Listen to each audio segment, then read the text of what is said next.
Hello, everyone, and welcome to State of the Realm, your weekly Final Fantasy XIV podcast. This week, we're going to start off our 5.2 series of podcasts with Spoilercast. We're going a little out of order because, well, let's be honest, we skipped a couple shows for a couple of reasons. But with that, we're back on schedule, and we'll talk about that a little bit on the show. So I'm one of your hosts, Mr. Happy. Of course, you know Sly. He's here every week. You know, Slythefox. Come on, Sly. Yeah. Hold on. Let me turn my music down a little bit more because I feel like it's a little loud. Hi, Sly. Hi. How you doing? I'm doing good. Hopefully you're doing good too. Ready to talk about some story stuff. And Sly and I aren't allowed to, be off of our story leashes unless Ethys is there to walk us. So he's here too. We're not. It's literally illegal for us to do a lore show without. I don't know whether that's like a promotion, whether that's a step up for me. We're saying that when it comes to lore show, him and I need to be walked through it. Yeah, I think that's fair. I can agree with that. Yeah. Yeah. Hi, Ethys. Right. How you feeling? I'm feeling okay. I'm on the up. I've been I don't know, I got some kind of flu or something, but I'm doing all right. It's dangerous to say that nowadays.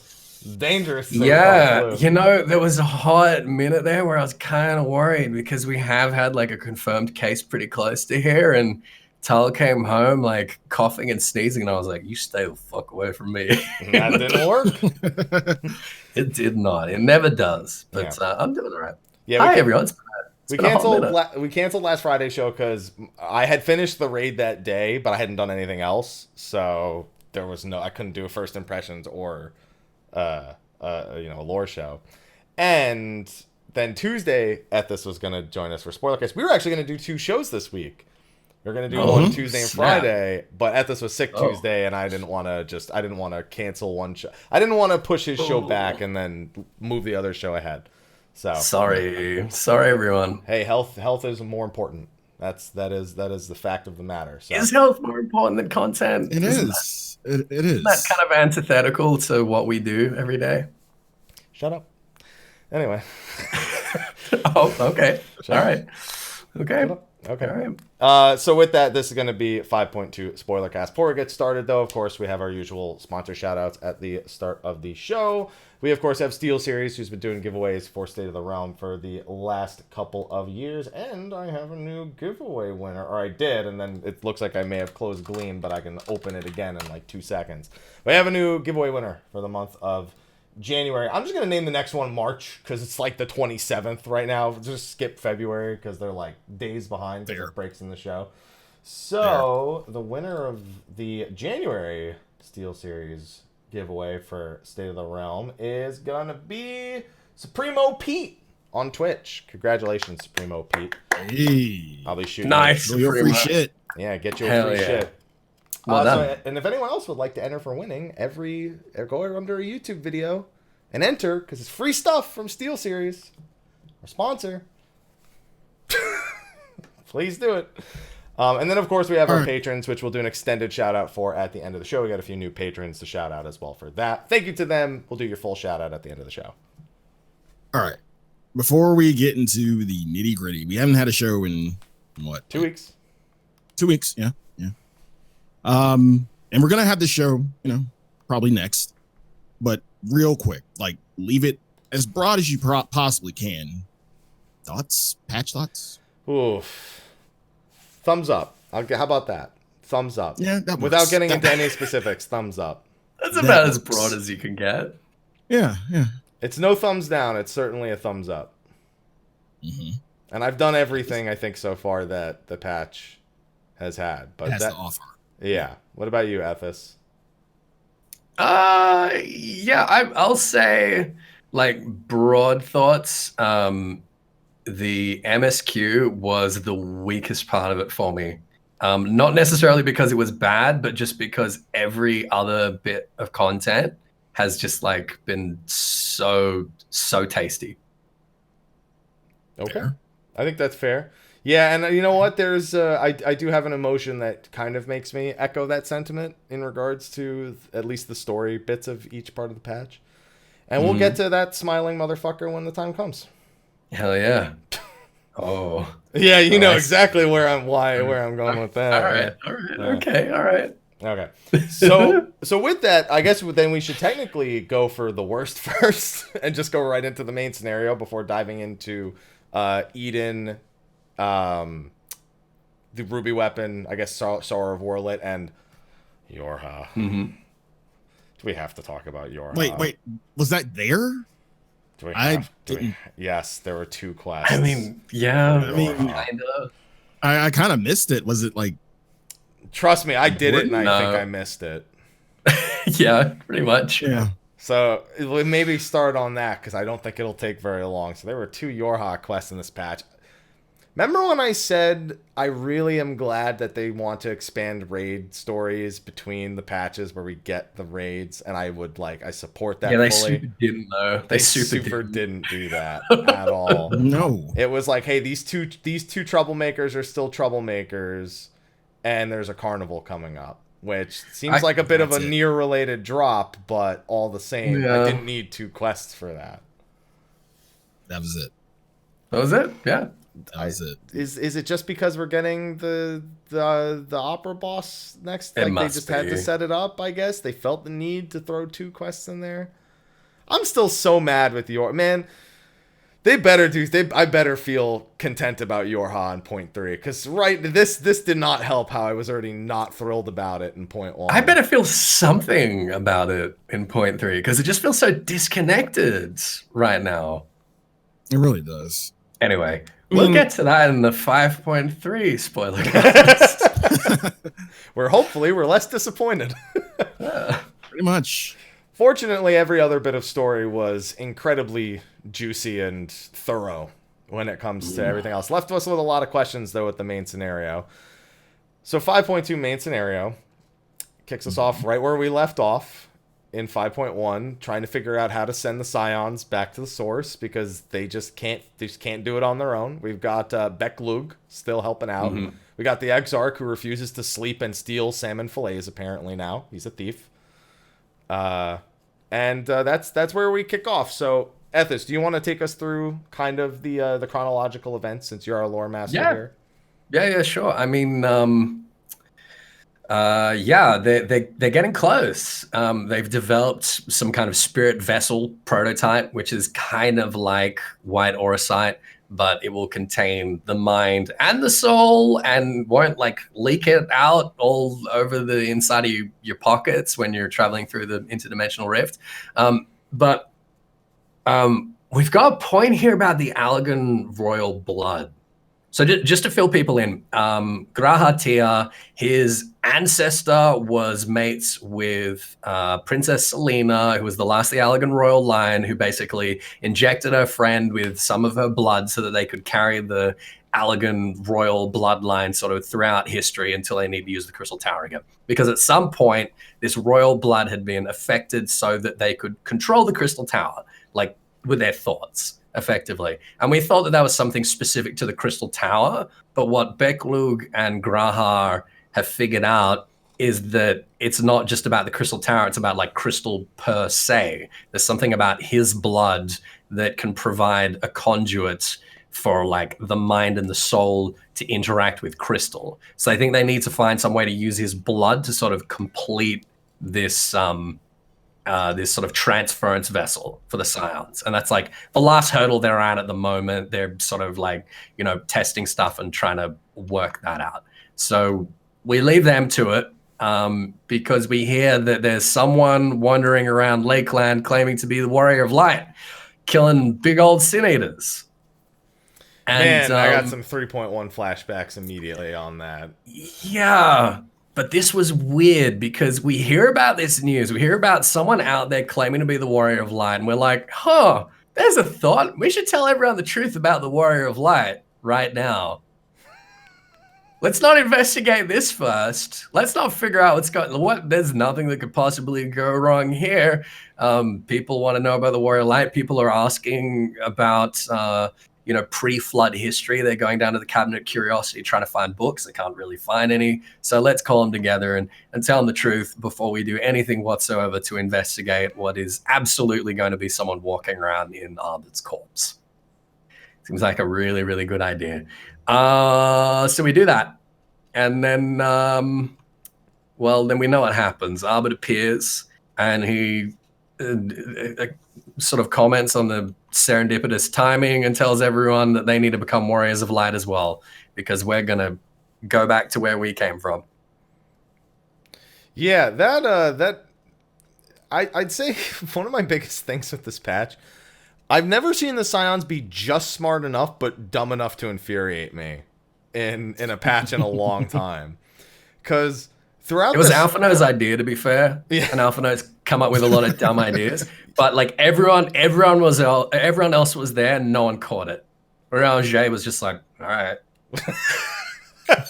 Yeah, I guess that's well. Ranger knew exactly what was gonna happen. He knew exactly what was gonna happen. He's like, man, this is gonna be so fucking funny. It's gonna be such a good prank. Yeah. He's like gonna lead us on speed dial, and he's like, wait, all right. When I tell you to, okay, all right, now, enter now. Link Pearl speed dial, huh? Is that like Link Shell slot number 1? Crossworld, Yeah, exactly. obviously, for Elitibus in this case. Yeah. He's got the pixies on too. Yeah, he's caught Elitibus. He's like, hey, I know it's been like a while. I know we didn't like leave on the best of terms, but like, man, this is gonna be fucking hilarious. Every time. Yeah, it's like so throughout this whole event, obviously it is super weird to be like, oh, this guy's doing good deeds, so I guess we better tell him the truth about the war. Like, they knew, like, this, I've never seen something so well calculated by Elitibus, I think, because he's not the smartest part of previous times we've seen him. He just kind of appears. Yeah, I suppose. I mean, we were making fun of him for this exact thing back when 5.0 finished, where he's like, Warrior Dark, well, I guess I'll just summon some Warrior Lights again. We were like, literally, Elitibus, you couldn't think of anything else. You just went down that road again. And now all of a sudden it's like, well, I guess he's smarter than we are, at the very least, because shit's working. You know, the thing that really bothered me here is that for the past 100 years, everyone in this world has been thinking that Ardbert and his company caused the apocalypse. Mm-hmm. And one speech later, they're all like, fuck yeah, Warrior of Light, let's do it. Yeah, I'll get on that. You know, there's no like period of them sort of being like, I don't know, and like coming around to it. It's just like Ardbert, Elitibus wandering around at Arbert's body, and everyone's just like, hell yeah, dude, come on, let's do this. See, at least when we resolved Stormblood and like the Alamegans had to kind of adjust their way of life, there was still some dissension based on the events that had taken place in the last 20 years. These people are just like, no, I'm on board. Here's the thing, like, Heaven's Ward, patch 3.3, okay? Setting up the Parliament, working out all those social issues after, you know, the truth had been uncovered by the people of Ishgard. There's a 6-week time lapse that just kind of happens towards the end of 3.3. Mm-hmm. I thought, like, Yulmore last patch, that was kind of sudden, people turning around there. But this is like, all right, we gotta get things rolling. We've only got like a couple of patches to wrap this up. It felt like a strangely, like, uncharacteristically off-tempo story beat to me. And the only way I can sort of excuse it is that Elitibus is evidently a master of illusion magic. And that his words in his speech, there's got to be some like almost tempering kind of manipulation component to it, as he's going around and sort of weaving this spell over the people of Novaran to convince them to, you know, like quit their jobs and become warriors of light. There's got to be, and I imagine they've got to address this in this next patch. There's got to be something like that to it. Sly, we've kind of talked over you. Where are you sitting on this? You're just laughing because you agree, it seems like. Yeah, I mean, but one, we did kind of set this up. I mean, like you say, the people believe it easily, but to be fair, like, do they have any real reason to not believe the Warrior of Darkness after all he's done, after all we've done? Sure, but Elitibus goes everywhere else. Like, we talked to him in the Crystarium. And we find out later in the patch he's been like all over the realm, just kind of twisting everyone around to it. So Yeah. And, I mean, there is also, for the Crystarian people, the role quests are there. We know that if you've specifically if you've completed them all, it makes a lot more sense. Because Syella at that point has already been doing the work. Yeah, Syella's been doing the work. And we'll get to talking about the role quest a little bit later, because that was I've only watched one of them, and it's the most important one in my opinion, but I'm sure there's treats waiting for me in the other 4. So yeah, those events take place. We're in the Crystarian, but now I'm glad. So remember when I said the Silents are just smart enough, but dumb enough. Yeah, to our credit. We do immediately smell Elidibus. Yeah, they're literally like, so that's Elidibus. Like they're not complete idiots. But then they're just like, but why would he want to do that? Why would he? This flood of light that they had 100 years ago, thanks to Warrior Man, it's almost like we weren't allowed to be called that here for a reason.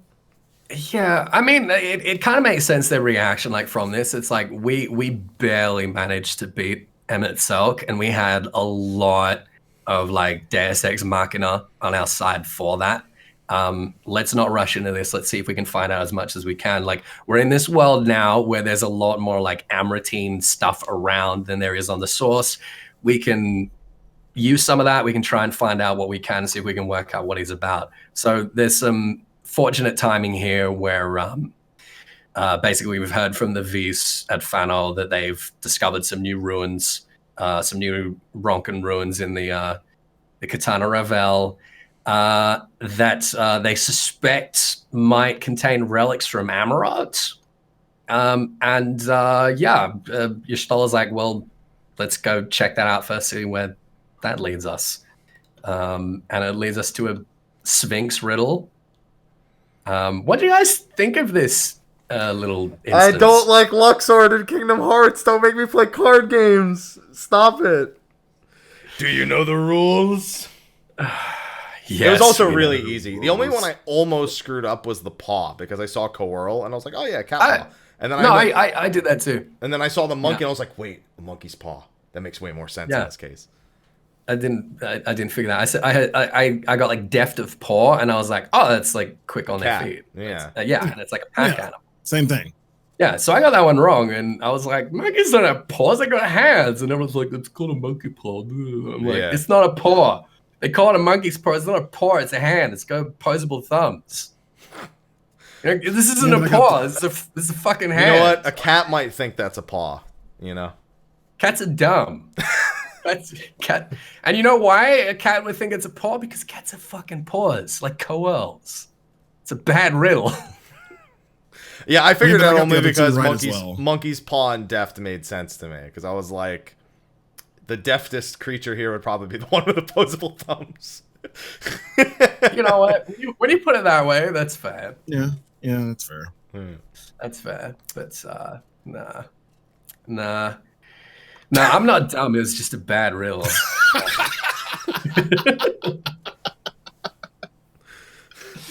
Clearly. Yeah. So we have this. I will admit, I overthought the shit out of the cards, though, because I was thinking that it was going to be something different. Like, nah, it's just a fucking magic game. Well, it reminded me of the first Ronka puzzle we had, where like everyone massively overthought that as well, when it's like literally just the one that's facing the temple. Yeah. So, anyway, I thought that was a fun little instance. Like, I'm glad that they're kind of continuing with this sort of method of storytelling rather than just dumping exposition on us constantly. So that was good. Yeah. It led us into the burial chamber of an ancient Ronkan Vis mage named Tiuna. And an inscription, sort of a painting, a relief of the Star Shower, which we've been seeing in our Echo Awakenings since 1.0, but most notably for most people at the beginning of ARR. It's the first thing we see. We hear Heineland's voice. And since we got into Amarot and saw the final days and saw the Star Showers there, we've been suspecting that there's a link between the two. As of course we find pretty soon that there is. But so this engraving on Tiuna's tomb basically suggests that the vision of the star shower awakens the echo. And it's something that it's a power they have here on the first. It's a power that presumably happens across all the shards. So, yeah, Y'shtol's like, it's not quite what we were after, but hey, that's something. Let's go back and clean up my cave and break up with my boyfriend, I guess. By accident. He doesn't know he heard her. Yeah, she totally does, though. No. She totally does. She can see through doors and shit. She sees people's ether. She knew he was there and made sure she said it just loud enough so she didn't have to take responsibility. Yeah, we're going to get talking about the whole breaking up with aspect a little bit more, because they dive a little bit deeper into some foreshadowing in one of the other follow-up quests that we have to talk about later. It's just break up. The whole rocket thing was okay. It was weird, though. The only thing that it felt like it was just foreshadowing kind of the end of 5.2 itself, establishing that people on the first could have the echo, since they established that Tiuna most likely had this, and she had a gift of seeing into people's pasts. And that all comes to fruition later in the patch, fortunately. Yeah, it was a weird beat. Like, at the end of the patch, it almost seems like a redundant story beat. I was really glad to like get back into Rak'tika and get more like Ronk and lore, but I was hoping for a little bit more. I was hoping for more than that. We're always hoping for more, though, Ethys. Yeah. But no, it was cool getting back there. And of course, while we're in Rak'tika, we learn that Elidibert is doing this thing where he's going around to all the regions and killing sin eaters and then showing up in town and telling his story. So we were like, hey, let's go find this sin eater, let's kill it first, and let's confront him. I love this little bit where he's like, oh yeah, Ravana, remember when that happened? And you're just like, yeah, what about your Amaro friend, huh? And it's like, I'll miss him. And it's like, he's not dead. Yeah, my favorite option is, I thought you're supposed to be good at this. And he's like, well, that didn't fucking work. All right.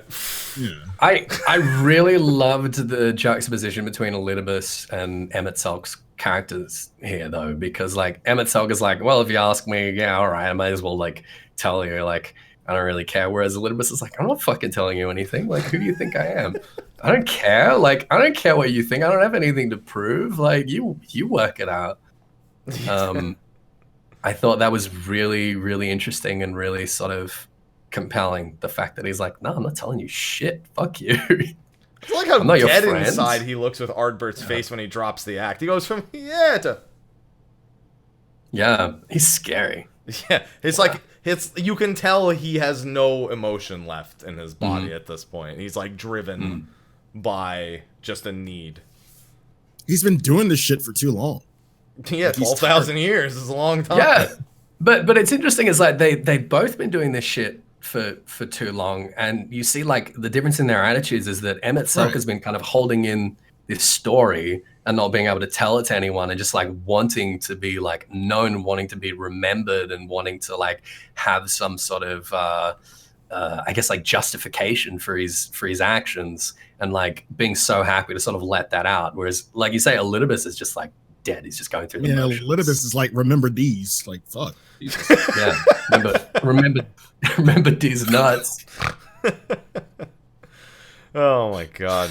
Yeah, and as soon as you explain, Alpha knows like, yeah, Emet-Selch, he believed in this common ground, that there was a chance that the current version of humanity could... He super didn't, though. He super didn't. He wanted to, but he didn't really, you know? Like, he's like, oh, if only... Realistically, all he says is, if we were useful, then he would use us. And if we refuse, he's like, I'll kill you. Emet-Selch's plan, like, people get this so ass backwards about him wanting to find common ground with us. His plan all along was to have us turn into a super sin eater and do the job for him. He's like, that's how you can be useful. Prove to me that you can do that. Even if we had not had that happen, he even says that if we didn't go along with what he wanted, he's like, then I'll kill you. Yeah, exactly. Like, I'm still trying to bring them all up. Like, I'm not trying to not do a rejoining here. I am totally trying to do it, but like maybe I let you help me. Yeah, maybe you could make it a little bit easier for me. Yeah, like maybe maybe you think you're better than them too. Like I think I'm better than them, and we're better than them together. Essentially. So plan A with the Ronkins, that didn't work. Plan B of just like asking Olympus what he was up to, that didn't work. So plan C is to go back to the Ondo and be like, hey, y'all got any more of them ruins? Because like we're kind of scraping the bottom of the barrel here, so to speak. And the Ondo were like, yeah, got ruins for days, bro. They're super deep down, and those pricks are basically planning on using it as a spawning ground for their queen who wants to raise an army to wipe out Yulmore or some shit. Yep. And that's just to be clear, this is actually all happening because Bismarck created that air bubble that we use to be in the Tempest, and it's completely obliterated their traditional stores of like food and economy and everything. So so everything they had kind of just like settled down there is no longer settled as long as that air bubble is there. Which technically means we just fucked their base by even just showing up to the fucking ruins. Because they're like, not again! Come on! Stop! Yeah, so we get a funny Urianger moment with him trying to walk on water and not. And then Thancred almost drowning, trying to rescue him. Yeah, that was pretty good. I was a big fan of the scene right I like that. I like how over that entire scene Alice is. Alice is like, listen, I just left a bunch of people who went from a complete form of stasis and an inability to communicate to a child who can at least say like 2 words. I'm trying to figure this shit out for my friend back on the source. And this motherfucker went out of his way to learn a spell to walk on water instead of just clean the goddamn whale and let's go. Okay? It wasn't even instead of swimming. It was instead of like taking the rowboat that was right next to him. And I was like, nah, what's this? Oh. And then Reen did a pouty face and we had to go sit down for 5 minutes. Yeah. She's like, you guys are old. You should probably relax. And they're like... And Thancred's like, well, the thing is, like, they don't even know how old they are at the moment. Like, Thancred is either, like in his mid-30s or early 40s. Depending on whether his body's like aged at the same rate or like how that sort of whole thing works. Yeah, and that brings up the question, is this... So we know thanks to the very... Because we actually skipped probably the very first story beat because it actually has nothing to do with everything that's happening on the first. It was one of those, well, we need to set up the side story, so here's your first quest. So, But it's already been said that their bodies, at the very least, Kryl and Matoya have them in stable condition. They're not, like, leaking out, like, any ether or anything like that anymore. However, one can't help but notice that their bodies on the first don't seem to be taking it too well, because I don't feel like they were just tired. Yeah. Yeah. So is that the problem of the etheric ties being cut because they've been on the first 2? Which is weird because they've been there for so freaking long, technically, that it's kind of odd to think that... I think Thancred's been there, 5 years? Urianger's been there 3, I think it was? Or is Urianger 1 and No, Urianger's 3. Thancred's 5. Urianger and Y'shtola are 3. And the twins are just under a year. Yeah. It's weird that they would both have this at the same time. Well, you got to imagine it's more to do with their body, how long their body has been without a soul, rather than how long their soul has been without a body. You know what I mean, though? Yeah, it's been 3 years and 5 years, but back home it's been like a day or 2 days, right? Yeah. Yeah. So that's basically what's going on there. But yeah, I mean, it's very much like ringing alarm bells there. Like Urianger is not just tired. But we'll see the payoff for that in 5.3, I imagine. Yep, and we'll have to, based on, again, another event that takes place in the main scenario here. Or I guess post-main scenario would be the easier way to put it. Alright, so where did we leave off? We left off with Elitiber telling us that he's that we're fucking idiots and that Emmett Selk was a fucking idiot. Mm-hmm. And now we're dealing with the drama and the Tempest. And we go and collect slugs, and we find out that the Shoe Bill is an Ascian. Just staring into Reen's eyes and soul. Yeah, so what do we think of that? Because the theory was that the Shoe Bill was literally Emmett Selk, right? In like a form in which he could sort of spy on us. Either that or is just like his familiar. Is this just his familiar now that's like wandering around without a master, or is I've heard some people like legitimately saying like, oh shit, Shoe Bill is still there, Emmett Selk is still alive. I just want to say like there is absolutely nothing like self-evident about that being evidence of Emmett Selk still being alive. All right, I don't buy that at all. It's just a Shoe Bill. It's just people are drawing the comparison that the Shoe Bill is the minion of the Amarot. It's specifically the minion of Emmett Selk's interpretation of the last day of his life, essentially. And now it's just in the Tempest. And nobody believes that Reen saw a bird. You know, everyone's like, what the? No, you didn't see a bird. She's like, I saw a bird. Did you guys see it? I saw it. I saw the bird. I saw it. Yeah. Just staring. Yeah. Suspicious. That bird is probably going to be a running joke for a long time, I have a feeling. It's a mutant nutkin. And it's all our fault. Yep. Thanks, people. Yeah. Yeah, well done, guys. Good job. Good job. I appreciated it. Yeah, so we go to Anamnesis on Bismarck's back, and that was pretty cool. Yeah, some people just tying off the story part. I just like that part of the dungeon. I like not having to move. Just wait. I love the music. They'll come to me. Yeah. I don't even have to pull wall to wall. The wall is pulling to me. Yeah, it was a nice little spectacle, wasn't it? It was cool. Yeah. And also getting to hear Bismarck speak the whole time. And I also like how Bismarck is just glad to have buddies. He's just like super enthusiastic about having friends again since the last friend he had died because, you know. I like that we found out that Ken was a dude because I was like, oh, Isle of Ken, it's got to be like the Isle of Knowing. It's got to be, you know, like the Fey kind of Gaelic tie there. Yeah. Because Ken in like, you know, Scottish or older kind of Celtic and Gaelic vernacular is like to know. If you can, you have knowledge. You know something. So I was like, Isle of Knowing. But no, it's literally just a dude named Ken. Yeah, and he was his best friend, and it was endearing as he's doing this. He's like, "Oh, I would love to talk to you and learn." He wants to learn the tongue of man, even so he can actually talk to people who accidentally stumble upon him in the future.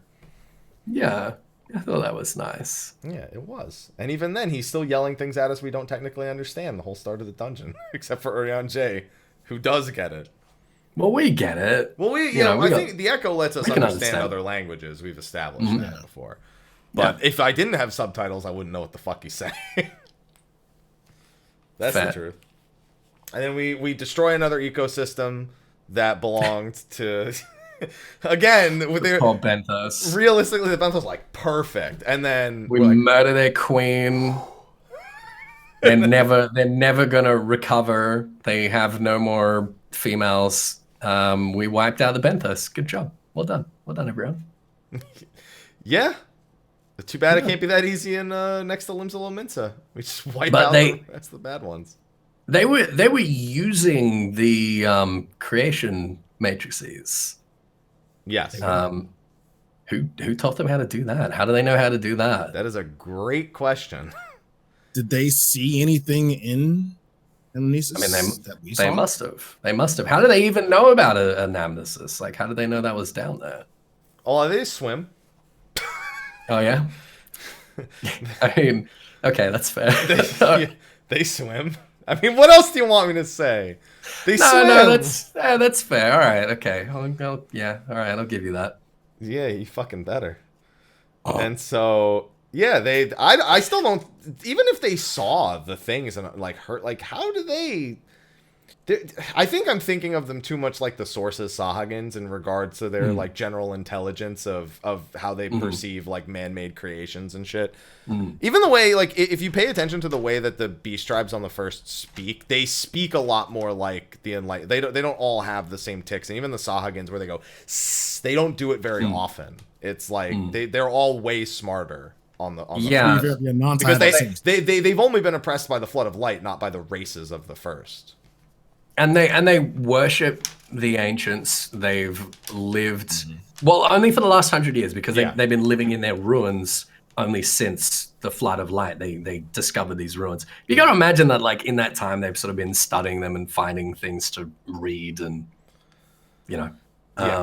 But they know how to use the creation matrices, which is very interesting. But other than that, there's not really like that much in that. I mean, compared to Amarot and compared to Academia and NIDA, there's so much in those for like a good lore tour. Just in like the architecture and like the names of things and just like the visual elements. Whereas Anamnesis, like not really, not so much. Of course, until we finish the dungeon. Yeah, but that's, you know, spoon-fed to you. You don't really have to break that down. Yeah. Well, what do we got going on here? At the end of the dungeon, we accidentally activate very, very conveniently activate a holographic recording of 12 ancient Amritians standing around talking about Zodiac, talking about the convocation, talking about their realization that the summoning of Zodiac will not forestall this apocalypse, is only kind of like set it back a little bit. But if they don't do something about Zodiac to rein it in, like they're gonna all be destroyed all the same. And they need to create Hydaelyn. They need to summon Hydaelyn. That's sort of point one that we've learned from this. Point two is the defector, the dissident that we learned about in 5.0, whom we had assumed was like the sort of head proponent for the summoning of Hydaelyn, joined neither faction. Did not join, like left the Ascian convocation, didn't summon Zodiac, but also had no interest in summoning Hydaelyn. So there's a middle path, there's a third path there somewhere that's still a mystery to us.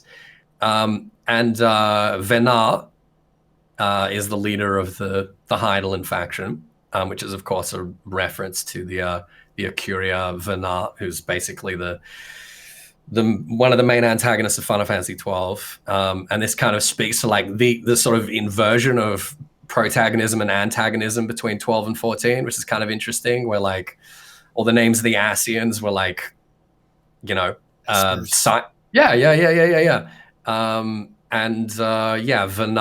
being this sort of evil Akuria. Well, not evil. I don't know. How would you describe Venar in 12? Superior minded. He was all the Akuria definitely they see humanity below as like pawns to. But Venar was trying to empower humanity and like give them control their own destiny. Chaotic good? Yeah, something like that. Because ultimately he tries to.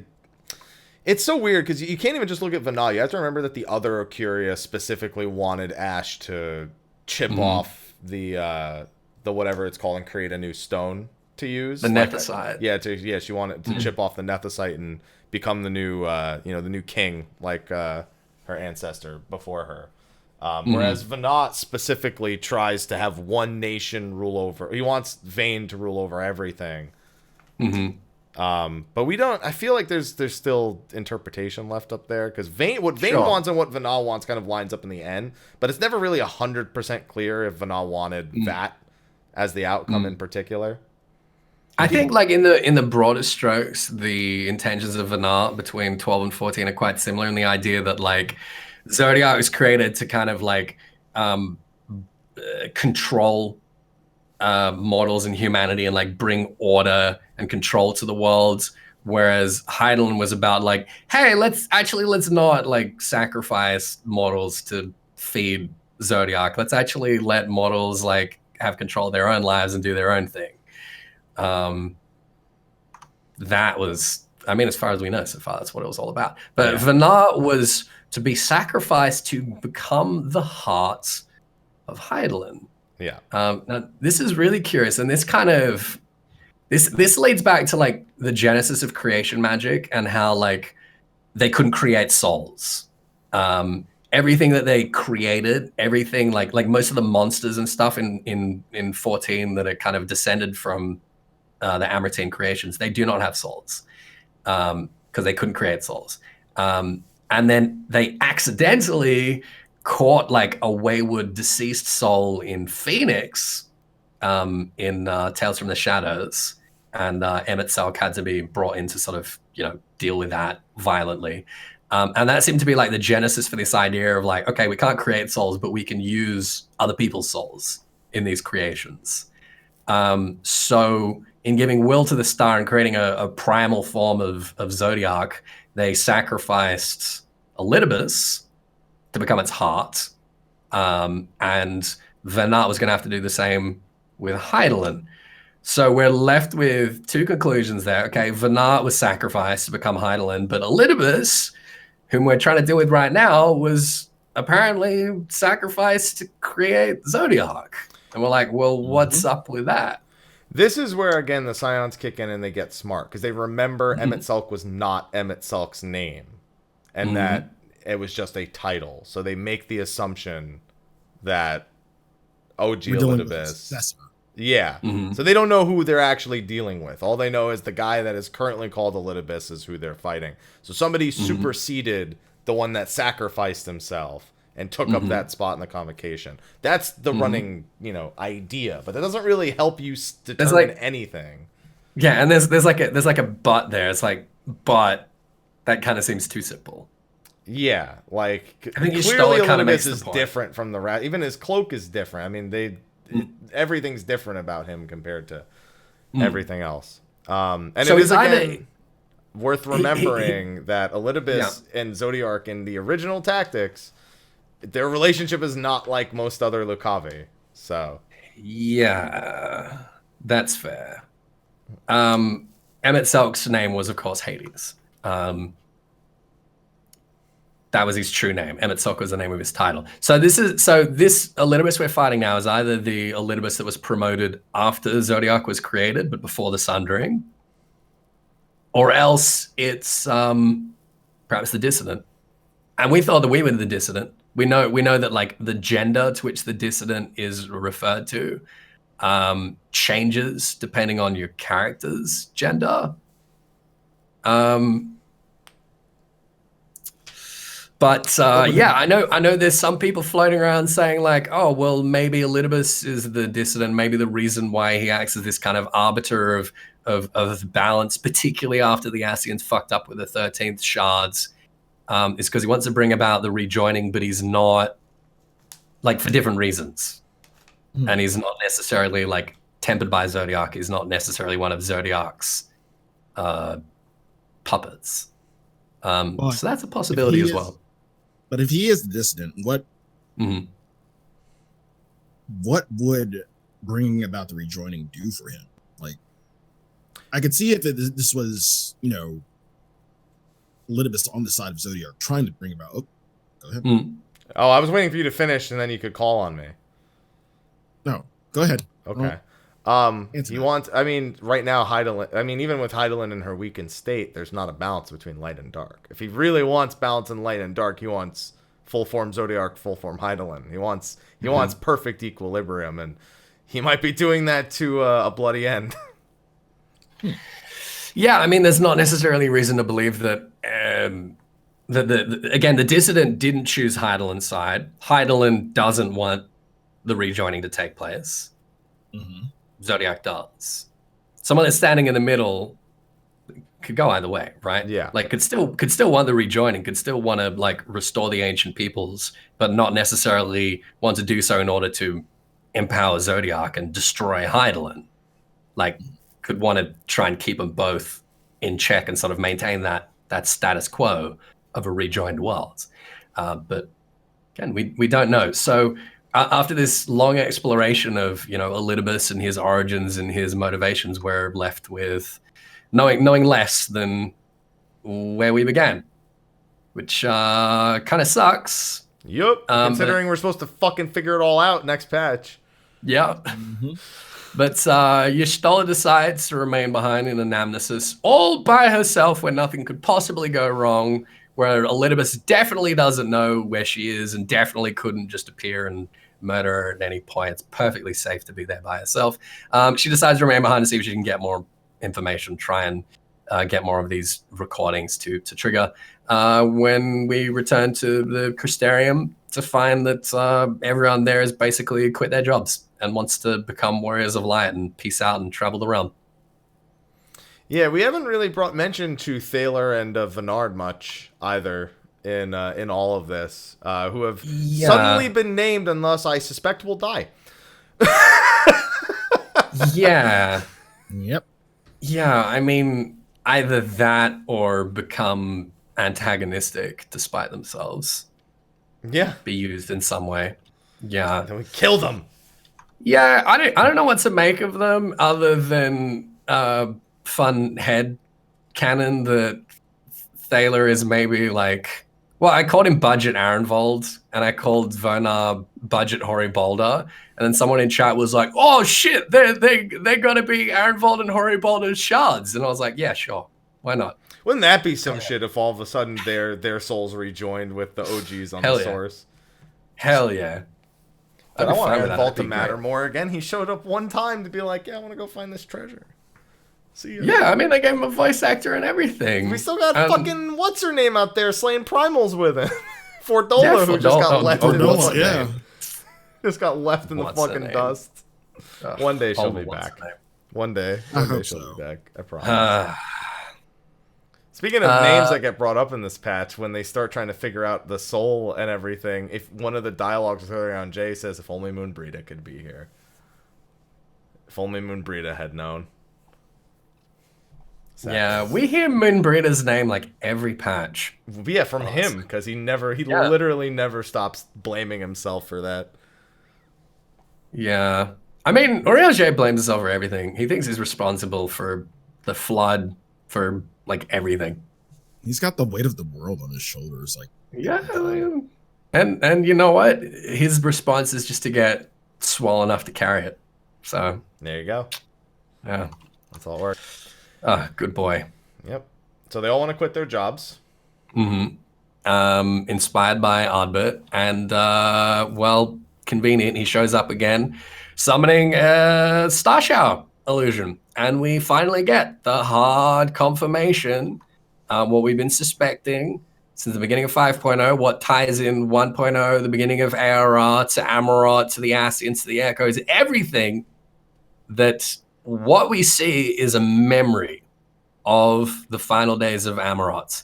It's an illusion. It's something that triggers a memory that is so traumatic to us, that is so like deeply printed on our souls that even sundered, even as like a shard of our former selves, it awakens a sliver of this power, of the power that the ancients wielded, which is what they refer to as the Echo.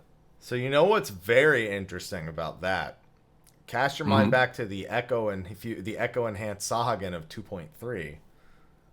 Yeah, that speaks. This isn't just people that 2.1. Leviathan 2.2.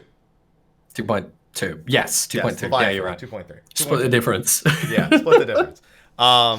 Which speaks, because now I gotta wonder, because obviously we know that the Amaritines and all the races were sundered, but that should be a revelation that somebody has to make, that these beast races that they look down on are of equal parts technically capable of at one time all belonging to one existence. So here's what's been going on for the last 10 years, basically. We think that the Echo is a gift of Heinlein. And then we see a Sargon getting it, and Elidibus being like, yeah, I gave him the Echo. And us being like, that's a gift from Heinlein. How can you do that? Obviously, either it's something that can be given by Hydaelyn or Zodiac, or like, what's up with it? What's the echo? Where's the echo come from? We have this theory that, from 5.0, that it's like, people that are the shards of ancient, like pre-Zodiac, final day souls are the ones with the echo. No, everyone has it. And again, this goes back to the concept of creation magic. Souls cannot be created. What the constituent components of souls, anima, it cannot be destroyed. It goes back into the life stream. It forms new souls. It breaks down. It forms new souls. So half of everyone in Amarot sacrifices themselves to summon Zodiac. After Zodiac comes about, there are all these new souls, all these lesser souls that the ancient people are not too impressed by. But what their souls are made up of are bits of the material that comprised of those original ancient souls. So as you get further and further and further away from ancient Amarot, past Zodiac and, the people that were born after him, past the Sundering, everyone in existence, their soul is made up of stuff that was once part of one of these ancient souls. So everyone has the echo in them as this latent ability. And the Ascians giving someone the echo is as simple as like showing them a postcard of the fucking final days of Amarot, which is wild. And Hydaelyn being cognizant of this and being like, all right, well, the Ascians are doing this to empower people. I just need to make sure that I have this constant like signal blast going out with my voice on repeat so that people think that it comes from me and people make this association and they'll be on my side. Which again is something that we sort of suspected, that like the echo doesn't come from Hydaelyn, that the echo and the blessing are light are two different things. But we get a hard confirmation for that finally, which is cool.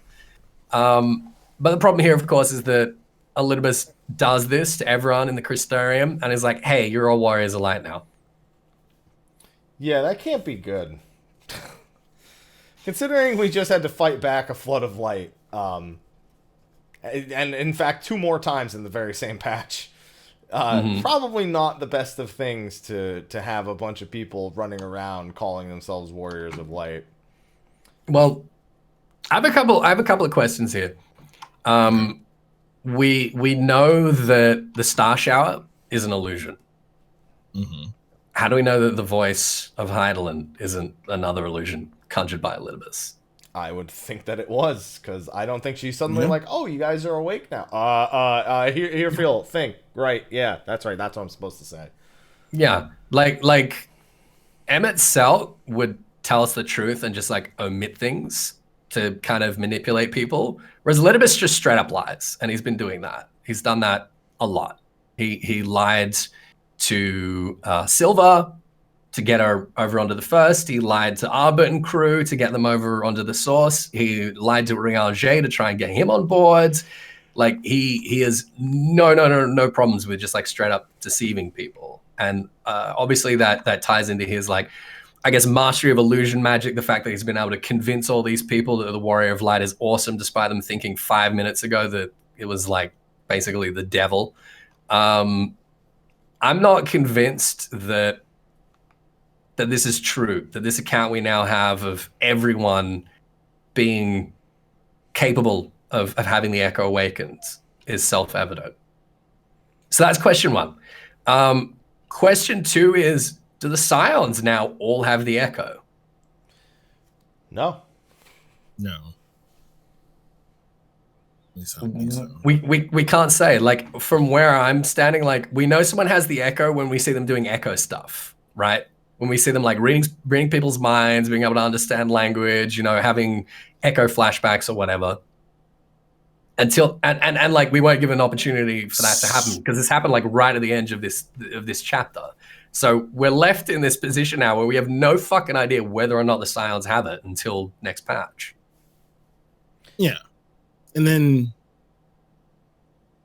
to further compound the question, how will it affect Scions on the first, knowing their bodies are on source. That could also be why they didn't get it, is because that's well. If the echo is just memory, yeah. If its memory is being unlocked, then it's got nothing to do with their body. It's their soul and their mind. So that shouldn't matter.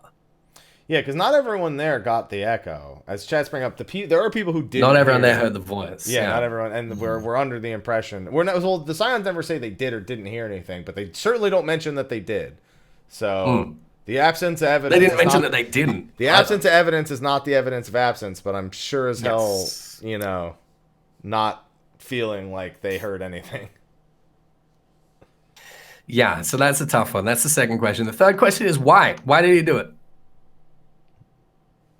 Because he wants to teeter it back to where it was when Valkyrie was there. He needs it to be a primed world for rejoining, no matter what. He needs. So in getting people to champion the light and fight for the light, he's creating a bunch of arbits to kind of escalate things back towards Umbral. Yeah, and I think he wants the Scions and us to be the ones who have to do Minfilia this bitch. Because we have an Oracle of Light who can stop another flood, and we have enough souls to probably fuel that like Minfilia did 100 years ago. So he wants us out of the way, and he wants it back in that teetered state again. But... I know, here comes this is the foil to this. I know what this is. There's nothing on the source to be ready for it. There's no Black Rose. Black Rose has been destroyed. Mm-hmm. If a flood of light, like... sort of re-triggered on the first, right now it would end up like the void. It would be useless. Well, that's what I'm saying. Bring it to the teetered state like it was for, because it was primed for like 100 years. Valkyrie essentially was keeping it in an almost primed state, and then they just needed Black Rose. So even if they prep it now, they can get it ready. See, I think Elidibus wants to kill us. I think that too. That's what I'm saying. I think we have an Oracle of Light to stop a flood, and we already know what the Warriors of Light had to do 100 years ago to stop it. Mm-hmm. So we all have to die, and then we essentially end up in the same bit Ardbert was, where we're like, I guess I'm just walking around now.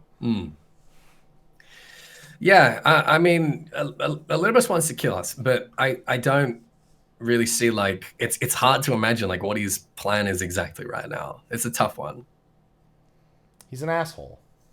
Yeah, he's a huge asshole. Absolutely. But those are the three big questions at the moment. Was the voice of Hydaelyn just an illusion? Do people actually have the echo? Do the Scions have it? And like, again, we don't know what Elidibus is up to. We've been trying this whole patch to work out who he is and what he's up to, and we're no closer to the truth. I've got 3 more questions for you for the scenes that come after that. Please, let's do it. Let's go. Though we end with those 3 questions for the main scenario, and then we get 3 more on top of that. Question number 1. What's happening to the Exarch? I think it's obvious, sort of, but at the same time, it's what is the end result of his, I guess, enduring pain while he tries to look for a solution? Because it's a win-win. That's what I said. No, I mean, it's a win-win. Like, he finds a way back without killing himself, and we go back, or he doesn't and he dies and we go back. Like, which was his original plan, was to, top himself so that we could go back. Like at the end of 5.0, when everyone's standing around being like, how do we send you back now? Orion-J's just standing there like, you just gotta kill yourself. You already said that. Yeah, he says it over and over again. He's like, listen, if all else fails, we got plenty of weapons around. Like, I can manage this. Yeah. So he just wants to outprank Orion-J. That's his final mission, is to outprank. Though, to be fair, he almost outpranked everyone except Orion-J back when he was going to take the light into the fucking void between worlds. Yeah. So I'm not worried about that scenario. Like I say, it's a win-win. We'll get back one way or another. I'm amazed that part of this solution has nothing to do with waking up Grahatia in the present. I'm actually quite surprised that none of their research, because they're like, oh, well, obviously I won't be there to receive you, on the other end. And I'm like, you are there. Just go wake his ass up. I know that's a cat nap, but come on. Yeah, I don't know if it's that simple. Like it took the. No, of course it doesn't. But He could tell us how to do it. Like it took the Ironworks a long time to work out how to get in there and wake him up. But like, he could just tell us. You could really, yeah, this is how they did it. yeah, they built a giant hand and it knocked on the big door so loud that. There you go. Of course. Yeah. Clearly. Well, yeah, we got that, and then we see Xenos having a dream, walking through Amarot, and Which we can only presume is him, because he has the resonant, but that doesn't mean that he can't, see and hear that voice and go OG with that shit and awaken the echo. Yeah, I mean the resonant is the echo. Yeah. Well, it's an artificial. The thing is, now we need an even better description of what is like how an artificial echo enhanced being deals with seeing that original vision. Because it's artificial, it's not real, but does that mean that they just triggered it without seeing the vision, or does it mean or is it something else altogether? And Zeno says he's always dreamed it. He says he's always dreamed that. That's not something new to him, which is even weirder when you think about it. It seems like he says always, like what time frame are he on? Like I think he means always. Like since he was born. Like we do not know when he was given the resonant. When he says always, like he might have been given the resonant as an infant. We do not know. We know that he is some kind of prototype, like some kind of monster that Varys basically created in a lab. So we don't really know what that means. His parents pretty much. His mom is Jenova. Basically, we're getting close to that being a reality, to be honest. Yeah. So that and then the white room. That was question number 2 for me. Sly, what were you gonna say? Final question. My final question was, what is Asahi doing? Why is Asahi's body there? Wait. Okay. Well, we know it's Asahi's body. Yeah. So I think it's him. I think it's straight up the same dude. When I think back to Asahi and how much trouble he caused when it was Xenos Elitibus, Elita Xenos, how so gung. Yeah, I'll do exactly what you say, man. I'll do everything. That motherfucker was an Ascian the whole time, as far as I'm concerned. I don't even think his body was. He wasn't an Ascian. I'm feeling like that's not just his body. Look, like that motherfucker was up to no good years ago. They needed to recruit more Ascians. Yeah, they've been needing to do that for a while. I mean, like Emmett Selg even says, like, yeah, we kind of got a bit of like a manpower shortage at the moment, and like that's so clearly like what Elitibus was trying to do to Rianger in Heaven's Ward. Mm-hmm. I think like Asahi was just like an easy one, was just like, you revive him and you're like, hey, you want to fuck shit up? He's like, yeah. Fuck yeah, bro.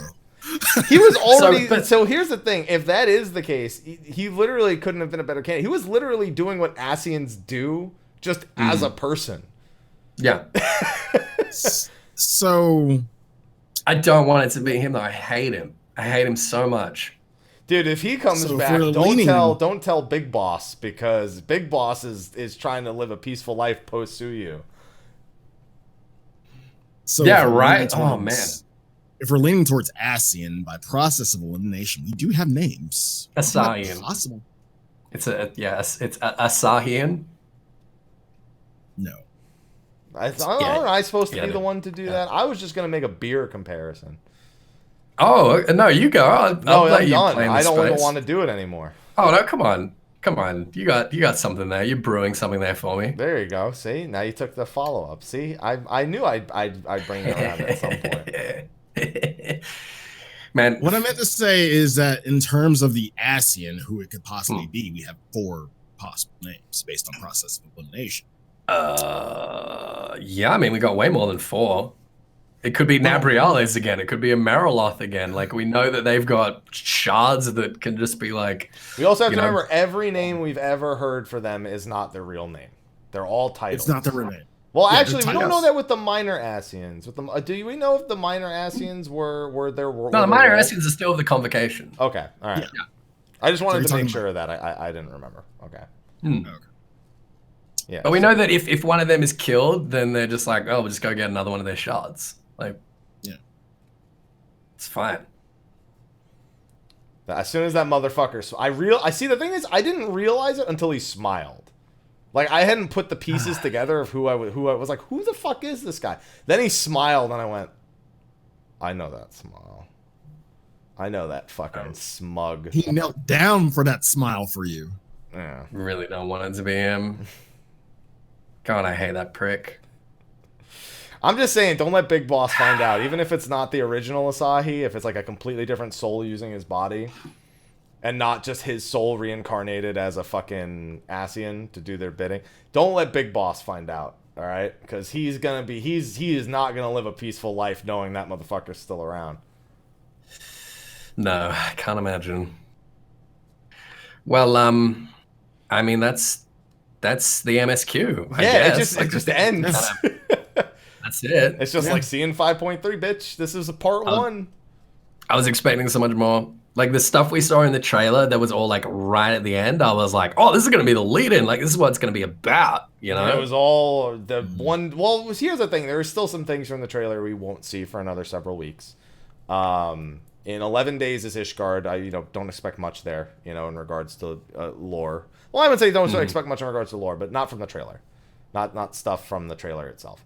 The big thing will be Bajja. There's Bajja, obviously, yeah. even amongst the red herrings that we've now discerned what actually matters to Bajja and what doesn't, there's still some question marks to be had there. Definitely. But the main story, luckily, as much as it ends abruptly, it also drops some big bombs across Eden and the Cinder Drift and the Sorrow of Warlit.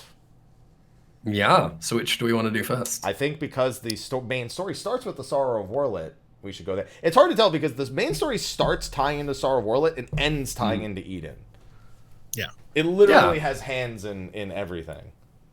Yeah. Okay. Well, let's start with Warlit then. What's going on there? Man, that's fucked up. Actual daddy. Yeah. Yeah. Daddy is Literal more of a daddy than we knew. Actual daddy. Yeah. So, rewinding back, when we started talking about the main scenario, we skipped the opening, which is us going to Alamigo to meet with Gaius and Raubon. He's trying so hard not to punch him. The Warrior of Light's trying way harder. The Warrior of Light's just like, listen, I don't give a fuck what you've done, okay?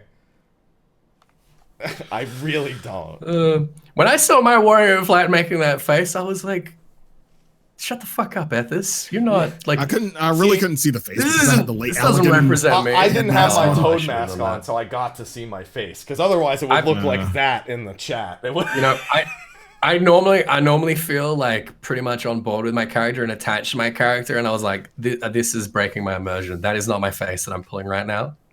Yeah, what was your face in reality? Give me what your actual face was. Yeah, I don't. The only character emotion that ever looks like that is the Hildebrand one, where he's like, I don't think he's gonna make that face. Yeah, when Gaius is glaring at me, I'm just like. Yeah. And so what that's all about is as we discussed in our 5.1 spoiler cast, just to be the most frank as you can be, the Garleans have made a new Ultima weapon. Ethys' own words when we encountered Arc Ultima, we had already literally laid that plan out. Yes. And now we have that direct tie-in to the weapons from Final Fantasy VII. But it goes way beyond what we maybe have. Oh, yeah. Yeah. So the difference between Ultima Weapon and Proto-Ultima and the Ultimate Beast and the one that Estinian fights is the Heart of Sabik. The Heart of Sabik is what gives Ultima the ability to absorb primals and use their abilities. The Garleans were sort of experimenting. Well, the Allagans originally were experimenting with using data from studying primals in battle and being like, all right, how can we copy those abilities? How can we sort of like replicate them? The Garleans were trying to do the same thing. What they've come onto is they forged an aura sight, an artificial aura sight, which ties into Ivalice. as well. Which makes sense because we had already established the Heart of Sabik was very possibly Orosite because of Ultima the High Seraph and the similar relations to Ultima that we see to Ultima Weapon. Yeah. So, and this isn't like a hard confirmation that the Heart of Sabik is an Orosite, but it's definitely something like that. And it has the same properties as Orosite. So Orosites, I mean, in Ivalice, Orosite was basically taking on the ether of people's like emotions and memories and passions and like amplifying them and sort of, transforming them based on that. But basically, it's a storage device. And it can be used to store primals, souls, or data. And the Garleans were like, hey, let's do all of that. We're going to create this weapon. We're going to absorb primals with it. And we're also going to load it up with data from a certain someone. A certain someone, yeah. So I guess let's talk about that first, because that's kind of the elephant in the room, right? Yeah, there's a big elephant where I think everyone asked the same question when it came to this. Yeah, so phase 2 of Ruby Weapon is basically a Lucavi. Yeah.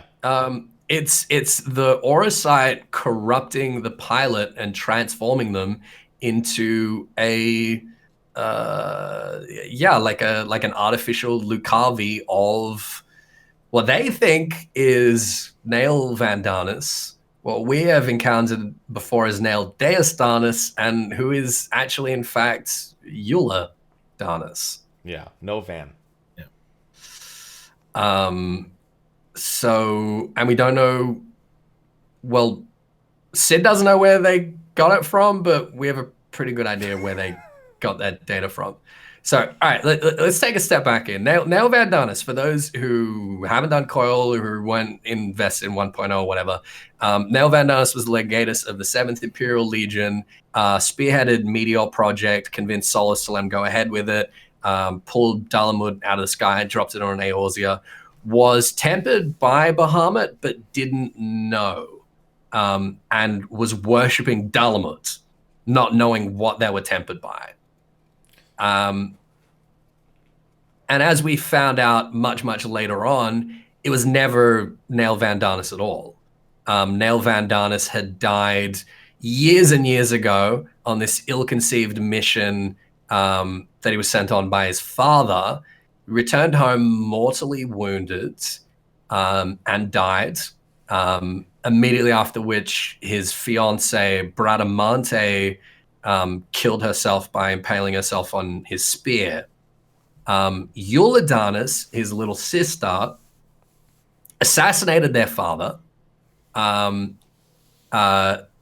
murdered everyone in Nail's like former inner circle, took her brother's identity, named his spear after his dead fiancé, and became this just monster of destruction and vengeance that was kind of sent out to like the worst, most bloody, brutal conflicts across the Empire and just like fucked everything up. And she's what we killed on the Riven Road at the end of 1.23. And she is what was subsequently denied death by Bahamut and transformed into Nail Deostanis that we fought in turn 9. And that is what we fight. That is the data that they have programmed into this Orosite. And we're trying to work out where it comes from. There's only one place that it can have come from. Coil. So I don't know if you guys remember this, but the reason we first go into Coil at 2.0, the reason we go into Coil is because we see, hey, these Allagan coils have dropped into Eorzea. There's a bunch of tech, a bunch of information in there. And the remnants of the 14th Legion are going in there and they're collecting it. We have to stop them from getting their hands on that. It's only once we get in there to try and do that that we discover Louis Soir and Nail and sort of pursue that story arc. But we open the path for them. The 14th Legion could get past ADS. And we open the path for them to sort of follow behind, and we don't sort of, do anything to prevent them from doing so. We don't really cover our tracks in any way. So the Garleans have evidently like gotten down into that holodeck of turn 9, and they've collected tomestones, they've collected data of Nail Deus Darnus and put it into this Orocyte and programmed ruby weapon with it. And that's what we're fighting.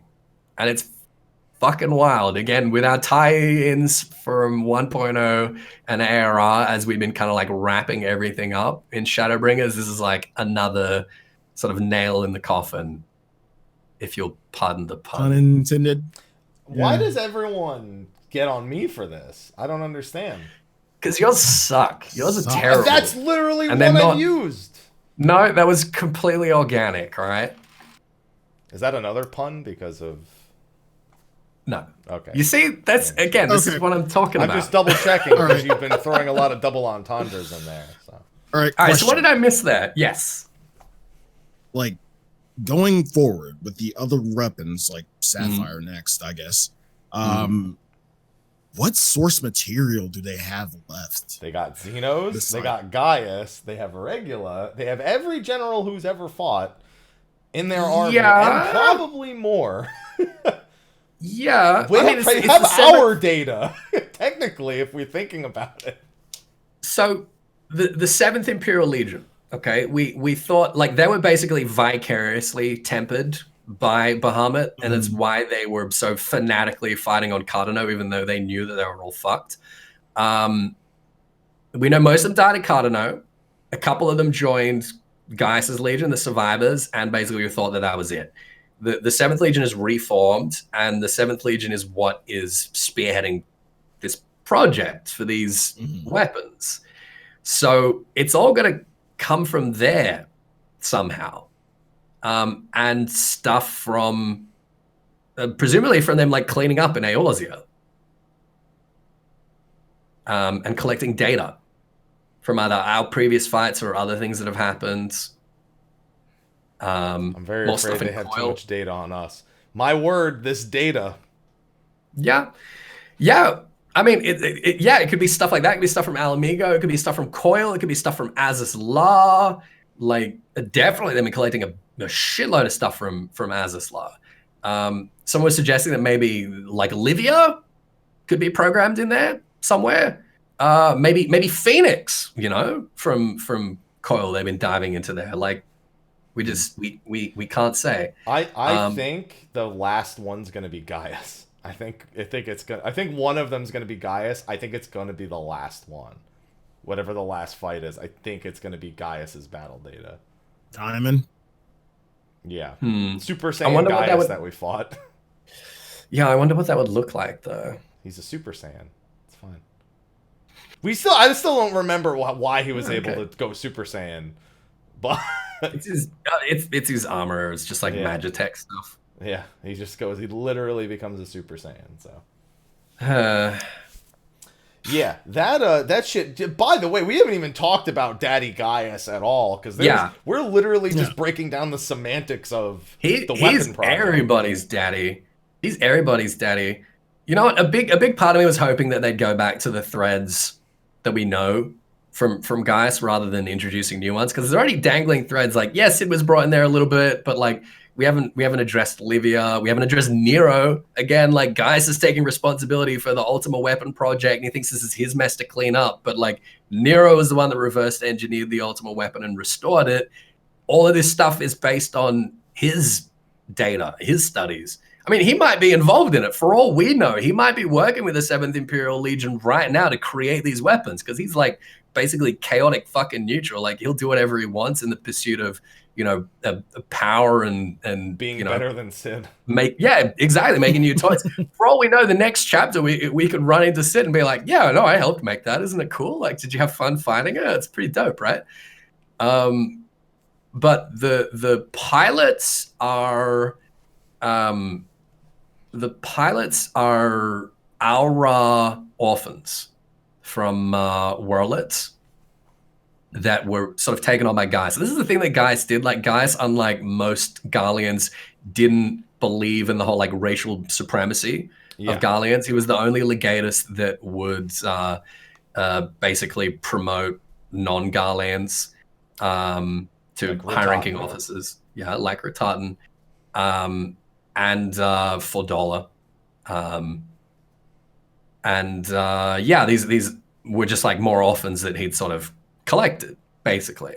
And they wanted to follow in his footsteps. They were inspired by him and kind of committed to this project once he disappeared, because like the ultimate project was like his last, it was his legacy as far as they were concerned. Like they didn't know that he turned coat, that he'd been manipulated by Ascians and kind of gone against it.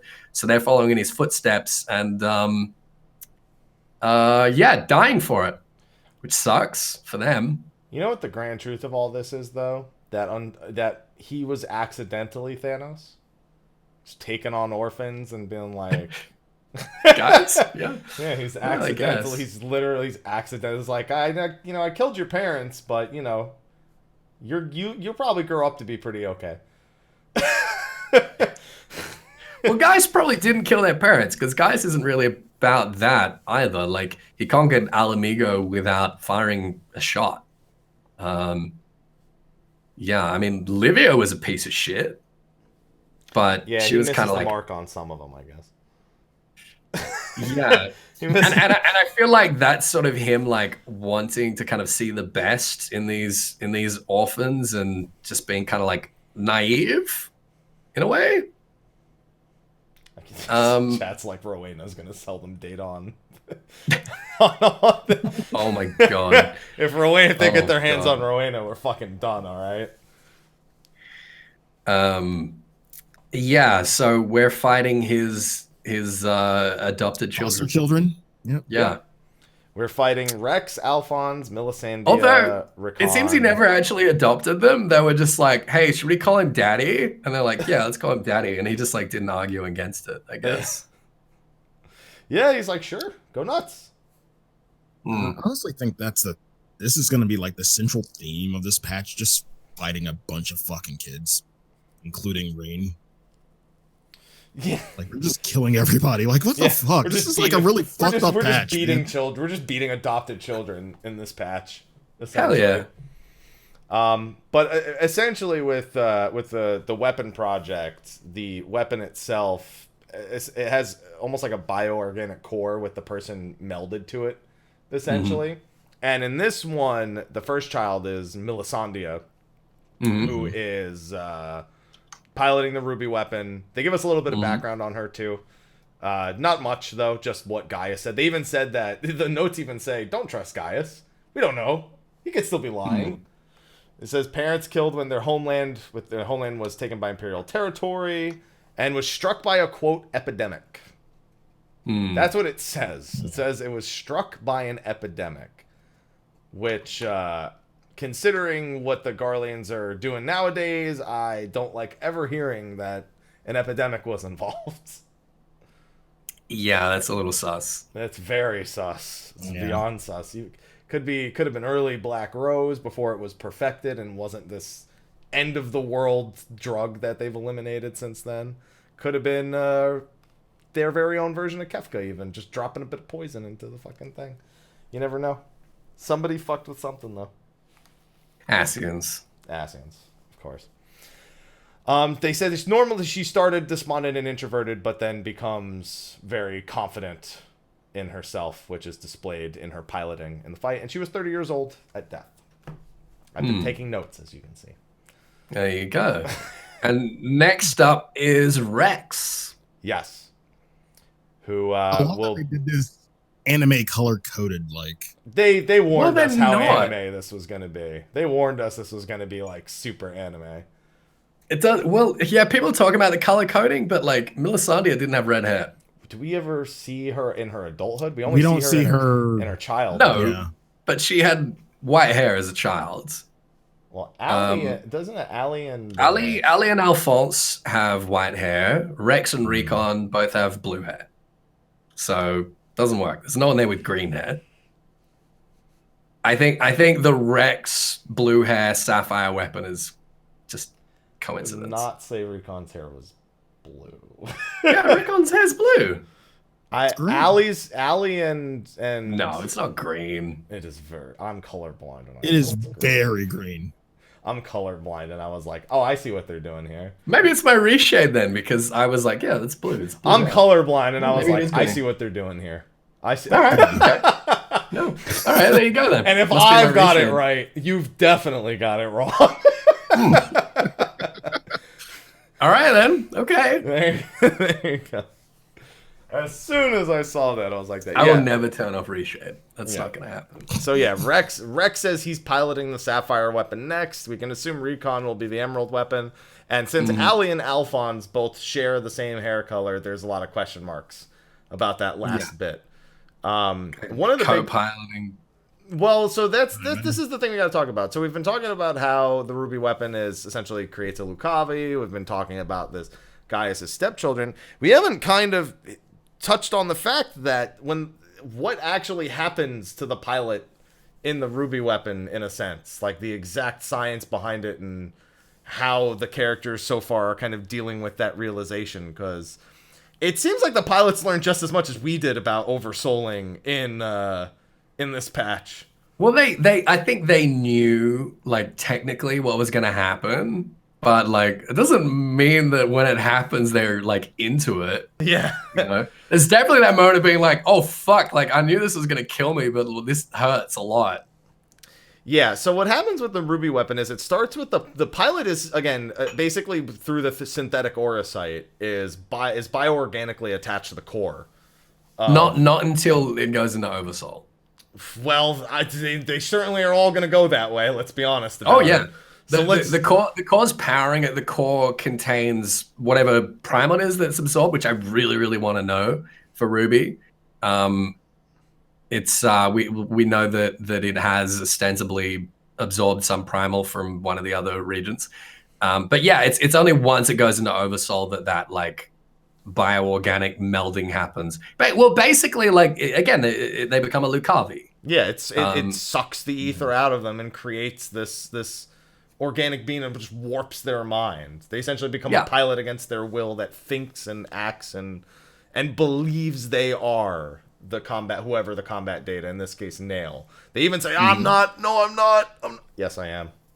And then that's it. And then as that Nail becomes more cognizant, it knows that it's not Nail. It knows that it's Eula. Which is interesting. Yeah, it's suddenly, like, as you go through the fight, there's a lot that's said in the dialogue across the Ruby weapon fight. Dalamud did fall. Yeah, it's like they're like, wait, no, I know Dalamud fell. I know it. It just can't. It almost, I don't know if that's a result of it being incomplete or if it's actually straight up becoming cognizant of it, of its existence not being what it believed it was. The head snake of Bradamance. Yeah, it says first I lost my brother, I think it says, and then Bradamante. And presumably Eula was very close to Bradamante as well, because Bradamante was Nail's fiance, his betrothed. Yeah, it was great. I was very happy with the in-fight dialogue. Even the little things like the pilot not being able to control the speed during Raven's flight. Yeah, totally. I mean, we're gonna like speak more to this when we talk about Eden, but this patch has really demonstrated like how much they've mastered the ability to sort of like tell a story through a fight. Yeah. Mm-hmm. Even if it leads to way too many cutscenes and farm parties. Way too many times seeing that cutscene. That's worth it. It's only worth it because there's a goddamn checkpoint at the end, so I only have to see it once per instance. It's not like Hades where every time I have to fucking sit there and be like, come on, just exaflares. I know, exaflares. Let's go. Come on. Well, anything else we need to speak to for Ruby? Allie and her she is not like the other four, it seems. She is not as gung-ho about this whole fucking weapons project thing that's going on here. That's the big question mark I have, because with Allie and Alphonse both having the same color, I'd assume that their weapon will be piloted by both of them. But I almost feel like Allie's going to be unwilling, almost, in a sense. Made an unwilling part of that experiment. Because she wants So there's out. going to be She's some like, conflict yo, between he them. might be able to get us the fuck out of this situation. Mm. And the other people are like, no, we're going to get in these robots. We're going to kick his fucking ass. They're like, we're going to die when we fight. You understand that? They're like, one of us already didn't make it. And they're like, and then Rex is like, nah, I'm next. Come on. You think I'm going to lose? Come on now. Did we forget about the quote at the end with Gaius' companion? He was like, yeah, and there's that. Too. Yeah. If you go back, I will kill you. If you even think about it, I will kill you. And the most interesting thing to me there was this guy being confident that he was able to kill Gaius. I'm like, who the fuck does this guy think he is? Like, you know who you're talking to? Like, Gaius fucking Belsar. Gaius calls him daddy. Yeah, well, I don't know about that. We also have to remember Gaius is actually, even though we don't see it technically, Gaius is actually incredibly injured right now from his first battle. Yeah, we're trying to fight Ruby before, yeah. Yeah. But still, like, he dropped the van. He's no longer Gaius Van Belsar. He's Gaius fucking Belsar, man. What rank you know his name? fucking... You know his name in Latin? Gaius Belsar literally means King Demon Fucker. Okay, so what does the fucking in Garlean, like, nomenclature mean? Like, what rank is that? The fuck? I mean, it's above Van, I'll tell you that much. It means it's daddy rank. That's it. Yeah. That's it. It's daddy rank. Oh, man.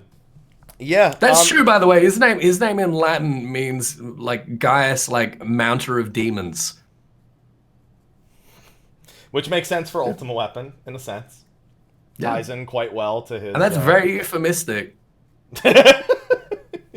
Stop it. I'm serious. It's King Demon Fucker. That's his name.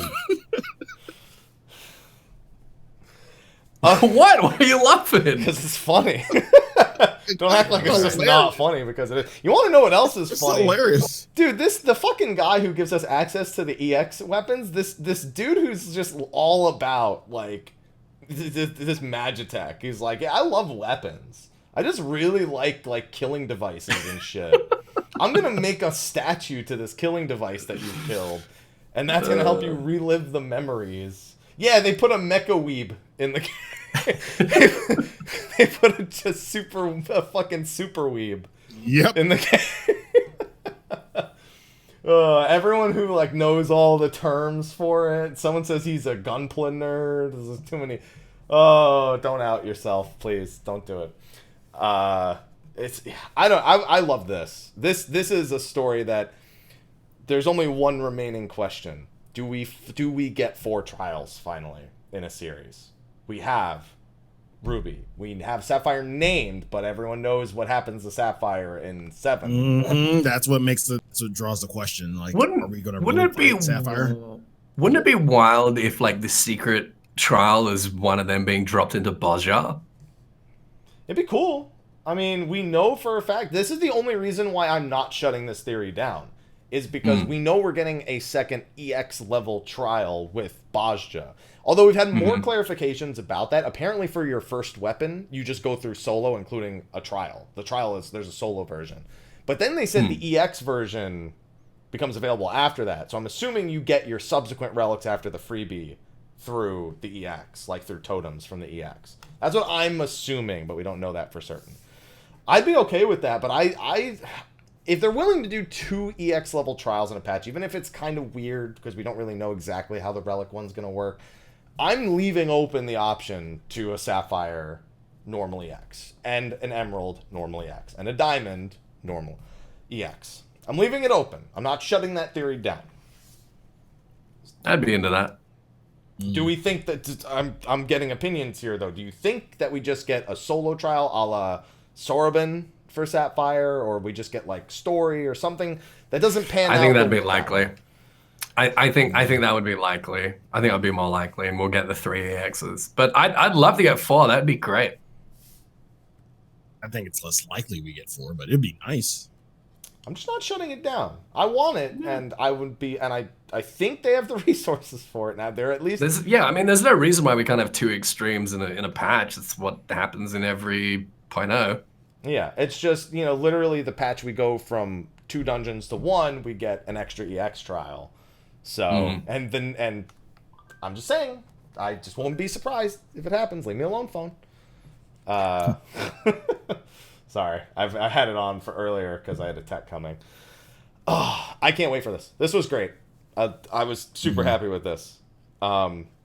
Now, the main story starts with this. By the way, there is something in the main story I want to go back to that we super skipped over, but not yet. Please. Okay. I guess we might as well go to it now. We didn't talk about the in-room, where you pick the role quest character.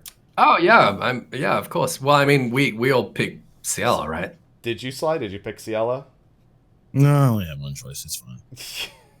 Oh, you only did the one role quest? Oh, Yeah. no. Okay, so you were with Lyric. What did Lyric say?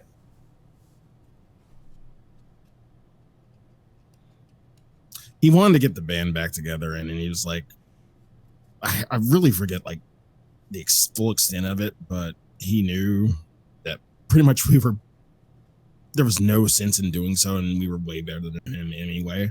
And I know. I'll eventually do the other. Jesus Christ. Yeah, Ciela literally walks up to you and be like, I know exactly what's happening.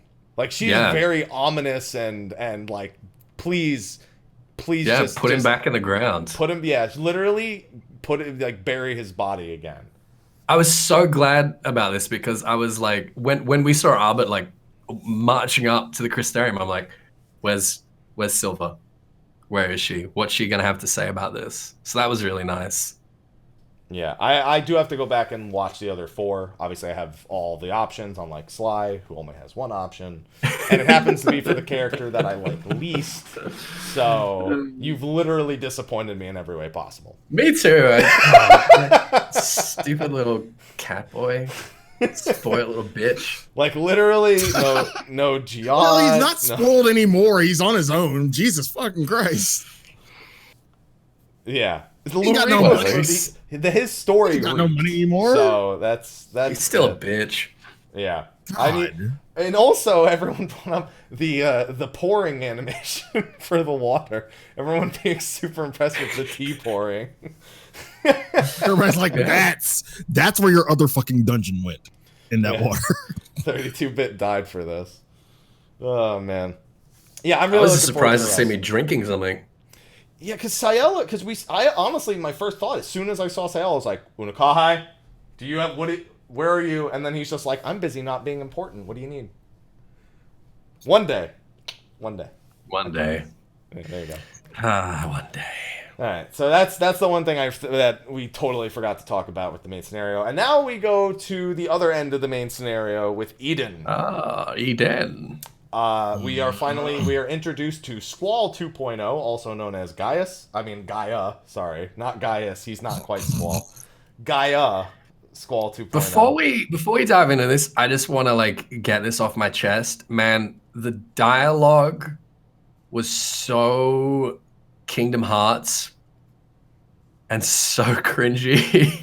I just like Guy, I like her design, like a character, but like the dialogue for her and the self-pitying bullshit, I was just rolling my eyes out really hard. You didn't want to go for coffee biscuits? She literally plays out all of Squall's character development in a patch. Like in all of Final Fantasy VIII. She plays out the whole thing, going from intolerable, get her the fuck away from me, shut your mouth, to, other people matter. Yeah. She does it in a patch. It was very Nomura, and it was... Yeah, and also, I don't think it would have been... It is worth mentioning, Nomura had nothing to do with writing for this character. They did this with his design. Oh, yeah. But they did it, like, intentionally. Yeah. They're like, well, we gotta make a Kingdom Hearts. I found this, like, I think I found it so jarring just because all the other dialogue elsewhere in Shadowbringers has been so organic and like such a step up and so much more like believable and natural. And this was just not like at all. Are you kidding me? She says the most believable thing in the whole patch. Oh, yeah? Yeah. When Urianger's talking, she's like, I don't know what you're fucking saying. Yeah, you see, that doesn't resonate with me at all. I hear her say that, I'm like, shut up, speak for yourself, you little brat. She's just like, how do you listen to this guy? The grown-ups are talking, guy. The grown-ups are talking. And then one thing about her character, like, the one thing I hate about it is how, like, in cutscenes, she's this certain way. She's so anti everybody but herself. And then right when the fight starts, you hear like literal concern out of her voice, especially for Rain too, which is opposite of what we've known so far. Like, she's Sundir. No. Yeah, I just don't like. I like her design. I like where she ends up as a character, but like her arc, and I think that's it as well. As like they just tried to like do that whole trajectory, that whole arc in like 3 cutscenes, and it was just like, yeah. Anyway, so that's Gaia. We go back. Oracle of Darkness. She's awake. She doesn't have any memories. She thinks she's from Yulmore, but no one remembers her from Yulmore, so she's probably like super not from Yulmore, guys. Just saying. So I wouldn't be surprised if she is from Yulmore, but I think she's older than 15 or 16. I think she's probably actually been around for the whole 100 years. Okay. All right. I think her fairy has maybe just a slate. Aging. So yeah. Well, that's the thing. We know her fairy was in stasis as a result of what? My chat's like, don't say she's 100 years old. Don't do that. You don't want that conversation. No. You know what? I didn't even consider that. No. Chat. We're not going there. All right, you stop. You stop right now. You stop right the fuck now. Stop. Well, actually, she's 100. No, don't do it. No. Stop it. FBI, open up. That's it. Chris Hansen, like, why don't you have a seat right here? Why don't you have a seat right here? Listen, so before we go any further, that reminds me, did somebody, so I think his name is PG_animation on Twitter, made a fantastic image that anytime this conversation comes up, I'm going to have to bring on the screen. So thank you, PG. I didn't want this to come up. Did we have to do this? No, FBI, this is me. FBI, open up. Open up.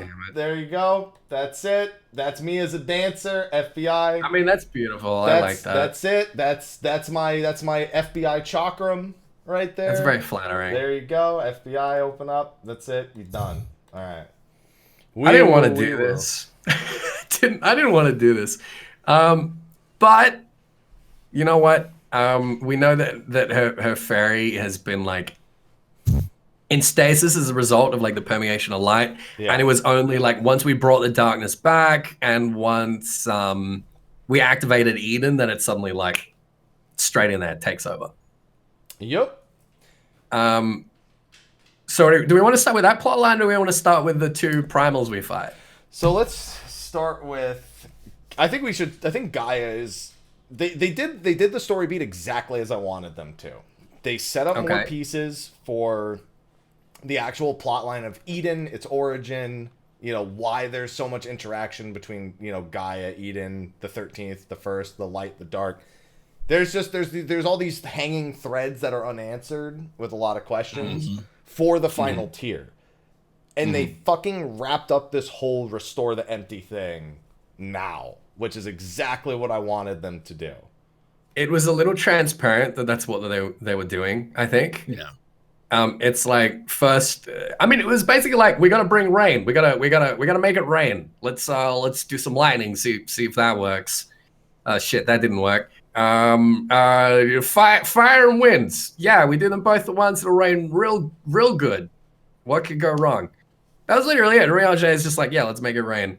And I felt like there was so much in this tier that was like the fight designers going to Oda-san and Koji and Ishikawa and being like, hey, this is how we want to fight. It's going to be freaking awesome. Make it happen. And that's fine. That's how it should be, right? Like, gameplay comes before law. Absolutely. Like, 100% of the time. But that's what it was. We wanted to make it rain, and we made it rain. Is there much more to say about the first two fights? Not really, because the first two fights act as business as usual, just so we can have intermissions where Gaia doesn't give a shit. Essentially. Again, she's going through Squall's character arc all in 4 fights, essentially. Yeah, sure. Which, you know, is an unfortunate reality. Sure. So, fight 3, this one was really interesting to me. So the Oracle of Darkness, okay? At least as far as we understand at the moment, we've kind of like accepted that. Oriange is on board with that. She's the Oracle of Darkness. What that means is she contains a sliver of Zodiac within her. Yes. In the same way that Minfilia, as the Oracle of Light, contained a sliver of Hydaelyn. And that sliver is what we fight in E7. Like that fairy is a sliver of Zodiac, the Heart of Darkness. Yeah, something along those lines. That was so wild to me. It's like that's our Zodiac fight. We have a Zodiac fight, and we have a freaking Hydaelyn fight, which we're gonna come to in a minute. But we have a Zodiac fight. It's like the most innocuous kind of thing that like most people don't even realize that we're fighting freaking Zodiac in E7S. And this sort of like helped with the prevailing theory of Sin Eaters, why Sin Eaters come into Novrant rather than just hanging out in the empty, is because they're attracted to astrally aspected ether, which they need to feed on to make sure that they don't go like full umbral and just like freeze and end up statues or whatever. So they kind of flock to this incredible source of astral energy, and the Heart of Darkness is just kind of using like manipulating its astral energy to sort of direct these Sin Eaters at us, and that's how you get that kind of light and darkness sort of aesthetic to that fight. But yeah, if she is in fact the Oracle of Darkness, as we understand, what we are doing is fighting freaking Zodiac, like a sliver of Zodiac. Yeah, anyway, a portion of it. Because the Idol of Darkness literally comes from inside of her and forms. Yeah. It's not just like so. It's not like she was when she first appeared, where she flew in from this portal of darkness and you know cradled by this unknown beast that. Yeah. We now know why that beast was cradling her. It's because of the exact same thing the Idol of Darkness does to control the Sin Eaters. Yeah. But it's like whatever was put inside of Minfilia to make her the Word of the Mother before she became the Oracle of Light, it's the equivalent of that. Yeah. Like it's a literal piece of like a little shard of Zodiac. It's just so wild to me how like they just kind of like just completely innocuous. Yeah, it was that crazy. doesn't mean we won't actually fight a more direct embodiment of Zodiac. Oh, for sure we will, of course. Yeah. I mean, shit, they could even use her for that in Eden if they really wanted to, for U12 to straight up make, like, you know, a vessel for that. But we're more likely to see something like that pan out with, like, Xenos or you know, Elidibus or something along those lines. Something more direct to the main scenario. More likely. And yeah, that third encounter, it's unfortunate because that third encounter suffers from third encounter syndrome. Which is a topic for the next show, I suppose. Okay. And probably a raid show fair. in the next couple of weeks. But it is finally that piece that kind of propels Gaia's character to take what I would call the Act 2 of Squall's character arc, where he realizes he's just kind of been an idiot the whole time, or he's been selfish or self-centered, or that he's a piece of shit, all right? That's like, he realizes it sooner or later, that he should care about other people, despite his original thought. That literally, that fight propels that whole thought process for her. And suddenly she cares. She just goes through the whole Act 2 while she's unconscious. Yeah, well, she wants to, like, take her destiny in her own hands as well. She's like, I'm sick of being manipulated by this thing. Like, screw this thing. It's always controlled me. I want to control it. Yeah. Essentially. So by destroying it, basically, we quell that and help her do that. And then we're like, all right, last element is left is ice. Damn right it is. Ice is, as far as Oriange explains it, ice is almost always like very much towards the umbral spectrum. Like obviously, like all elements can be aligned to either astral or umbral. but like there are certain elements like lightning is kind of the one that's like most inclined towards astral, and ice is apparently the one that's most inclined towards umbral. So Reen, she gives this really weird like double-barreled explanation. She's like, Eden's gonna struggle with this one because it's gonna be like really hard to kind of separate from the sort of umbral nothingness. And me with my powers as the Oracle of Light, I'm going to go down there and help like lift this ice out of the ground and channel it. And then the other thing is like, when we're done, I want Eden to be a force for good and I want to teach it how to do This that. is one point where I said Reen should have just shut the fuck up. Oh, absolutely. He should have just shut the fuck up. Like, I volunteer as tribute. No, sit your ass down. Sit your ass. Like, we're not no, ruining no. this.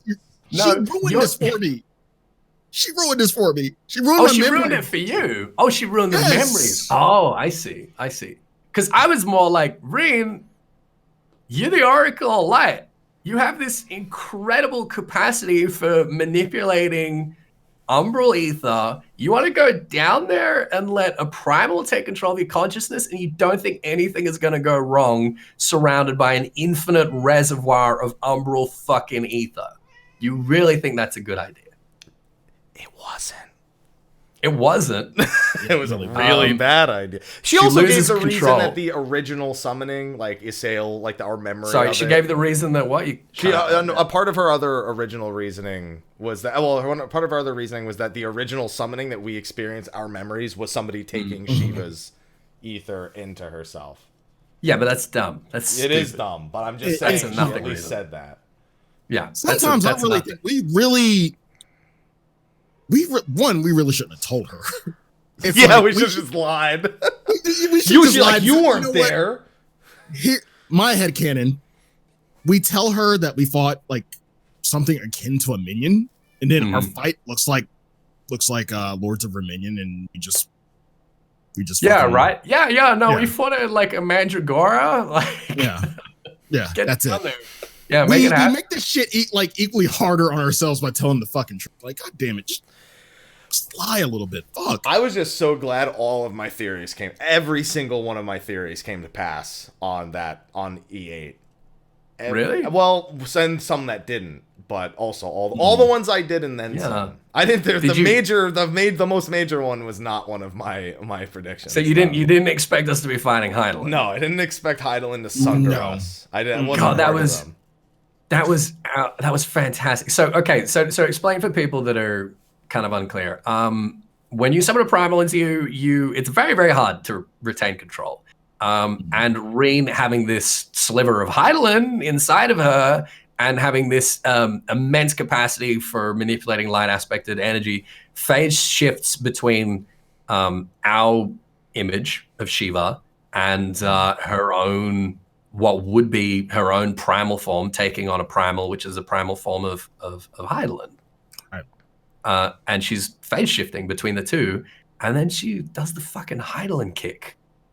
She sunders us.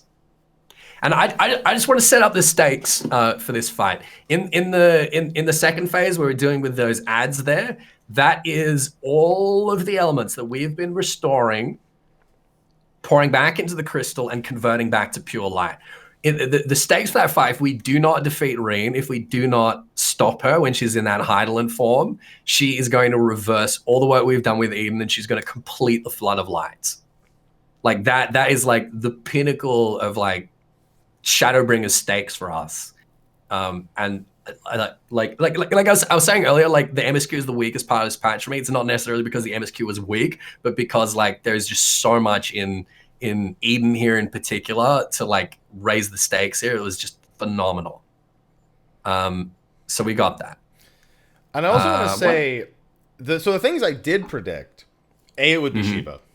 Which I took back a little bit when Refulgence came out as the name, even though obviously the German translation was more directly translating to freezing or like a crystalline, like crystallizing something. But it ultimately ended up coming to fruition. I predicted that we would have the most accurate memory of Shiva, and that it would probably be reflected in being the most accurate appearance of the primals, or at least closest to. And then for Savage, I predicted Hraesvelgr. Yeah, I mean, I was thinking the Shiva fight was going to be like, Hraesvelgr, Yzael, or Chiffon. I absolutely did not anticipate us fighting a Hydaelyn primal, and like it was one of like my probably top 5 PogChamp moments in this whole freaking game, was kind of seeing like the silhouette of her ribbons behind her back forming that Hydaelyn like silhouette, and I was like, wait, hold the fuck up, and then her doing the Hydaelyn kick, and I was just like, the Sundering, yeah. What is this? What? That wasn't very smart, Reen. Oh. And then she just straight up almost loses control of it in the back half when she was defeated. Yeah. It's only through Gaia using some of Zodiark's power. Yeah, like a hammer. which was awesome. And I'm a little disappointed that scene wasn't in Savage. I'm not surprised it wasn't. Yeah, same. Because it literally, like, it served to remind you how shit your Duty Finder group is pretty much all it was good for. Yeah. Yeah. Oh, yeah. Okay. Yeah. If you wipe here, I know you've had a bad time. I like they added the Hraesvelgr thing. I think that was good. That was really cool. I thought it was really interesting that Hraesvelgr was just straight up Hraesvelgr, right? Like, we had a much clearer memory of Hraesvelgr than we have had of any of these primals, right? Yeah. We literally poured the memories in. And you know what? Right before the fight, both of the options you have. You can either mention Hraesvelgr, or you can mention Yzael. And both of those things come through. It's just, I'm so glad that they let our memory of that primal. This was the exact reason I wanted Shiva as the last fight, because our memory was going to be the most intense, the most emotional, and probably the most accurate. Yeah. And I think it was, to be fair. Yeah. Yeah. What, Sly? It needed, like, I agree. It needed more Yzael. Like, the fuck. Yeah, I would have liked that, but at the same time, that would have been really like bitter, and would have felt like almost like, I don't know, shitty for like her memory to channel that. Like, do you really want dialogue with Yzael being like, "Why the fuck are you dragging my soul back from the live stream to kick my ass again?" Or, yeah, we already dragged it can you let me rest? Beat Nidhogg. We dragged Yzael and Oshfont back to beat Nidhogg, so... Yeah, can you just let me sleep, please? Yeah, Garuda was also really accurate, too. They were just like, Bird Lady, tits, got it. Literally it. They're like, okay, it's going to be a little bit off, but that's... Warrior of Light literally they covered up her tits. Far. They covered up her tits in this one, which is... Oh, you would know. You would. And then I would. I do think that the reason Ifrit turns out looking like he does is because you're thinking of the more humanoid-looking Garuda, and it influences the channeling of Ifrit's memories. And then when they decide to do the whole Rock to Poxa thing, that's all on them. I didn't think of that at all. I know that. I know the big thing with Rock to Poxa is specifically Urian J reminds you that these two elements need to be working in tandem, and that's what leads to it. But I didn't do that, all right? I didn't fucking do that. Urian J also mentions that it sets a precedent. Like, we've never seen primals do this before. Yeah. And they are primals. Yeah.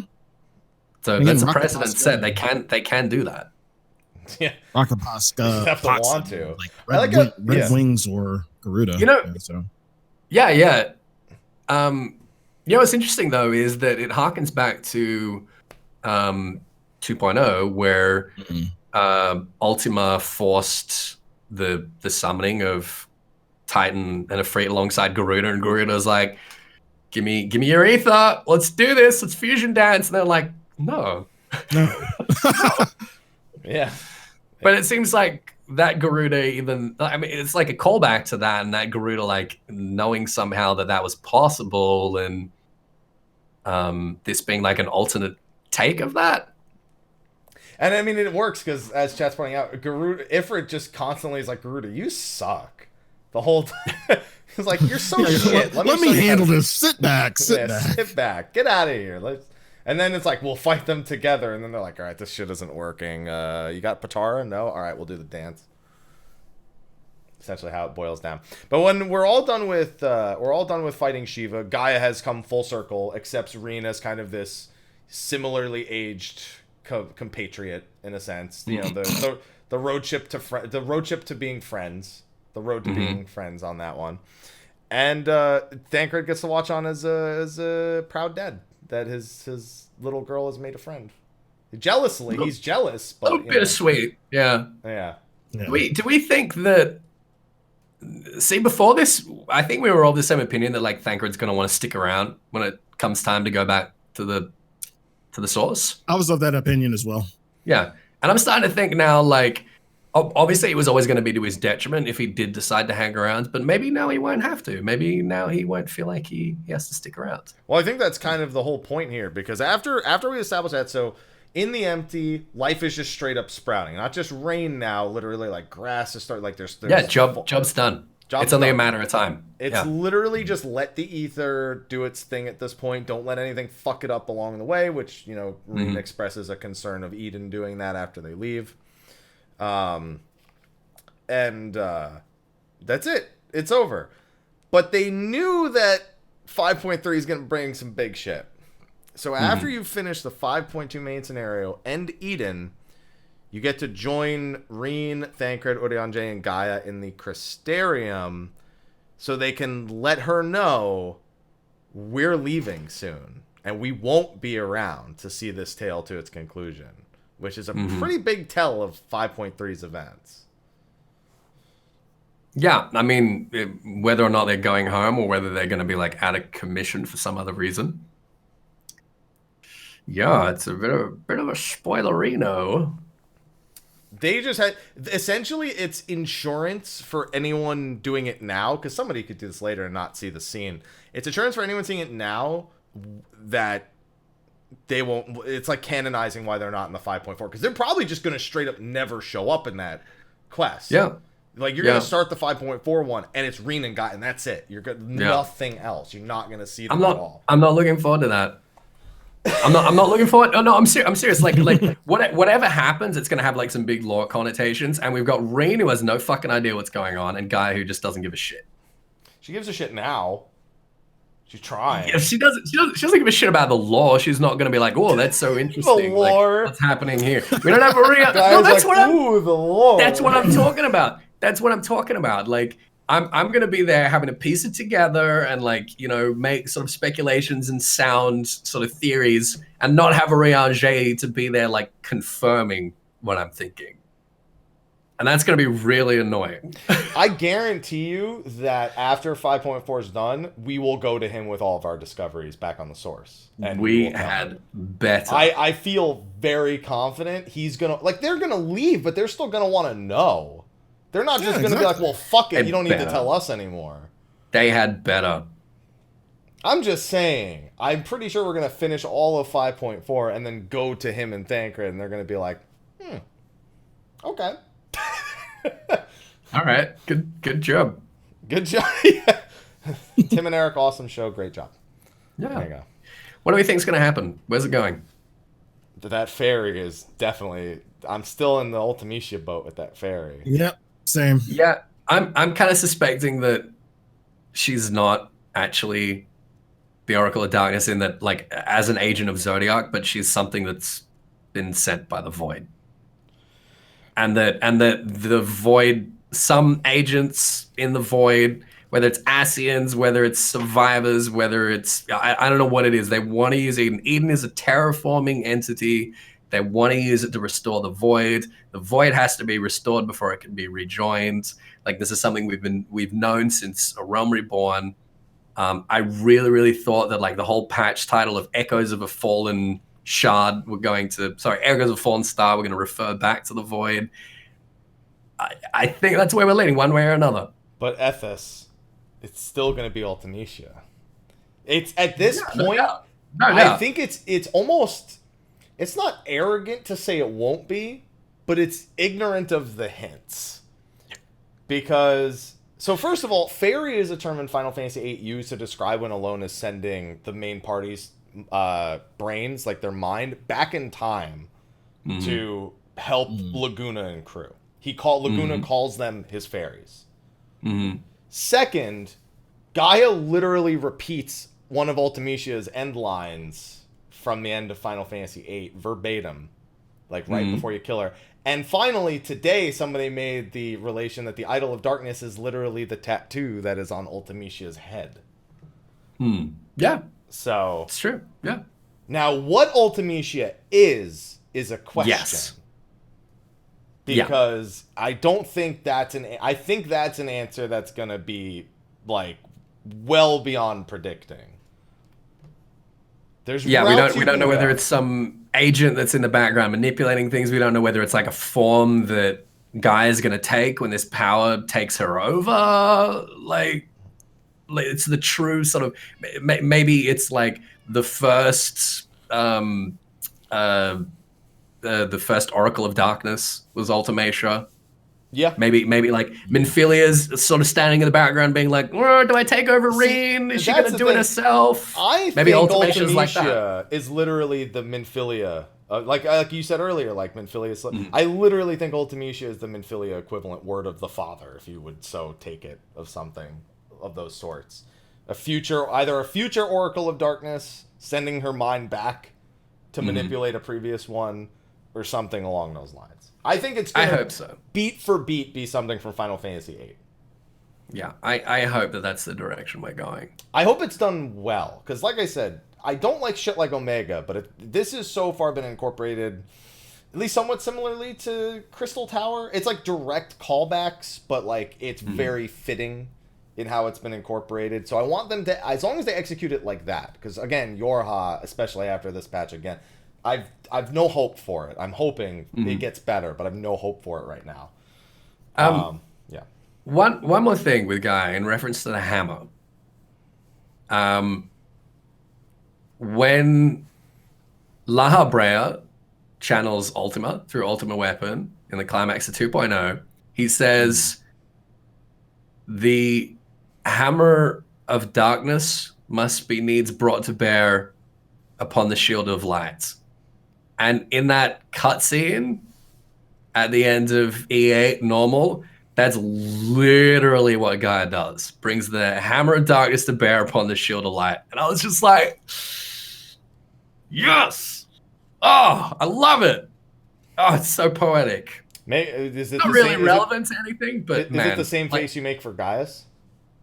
Yeah, pretty much. Okay. But like the weapon of darkness being a hammer, Gaia wielding a hammer, like just in reference back to that is just like, it's just so fitting. It's so tight.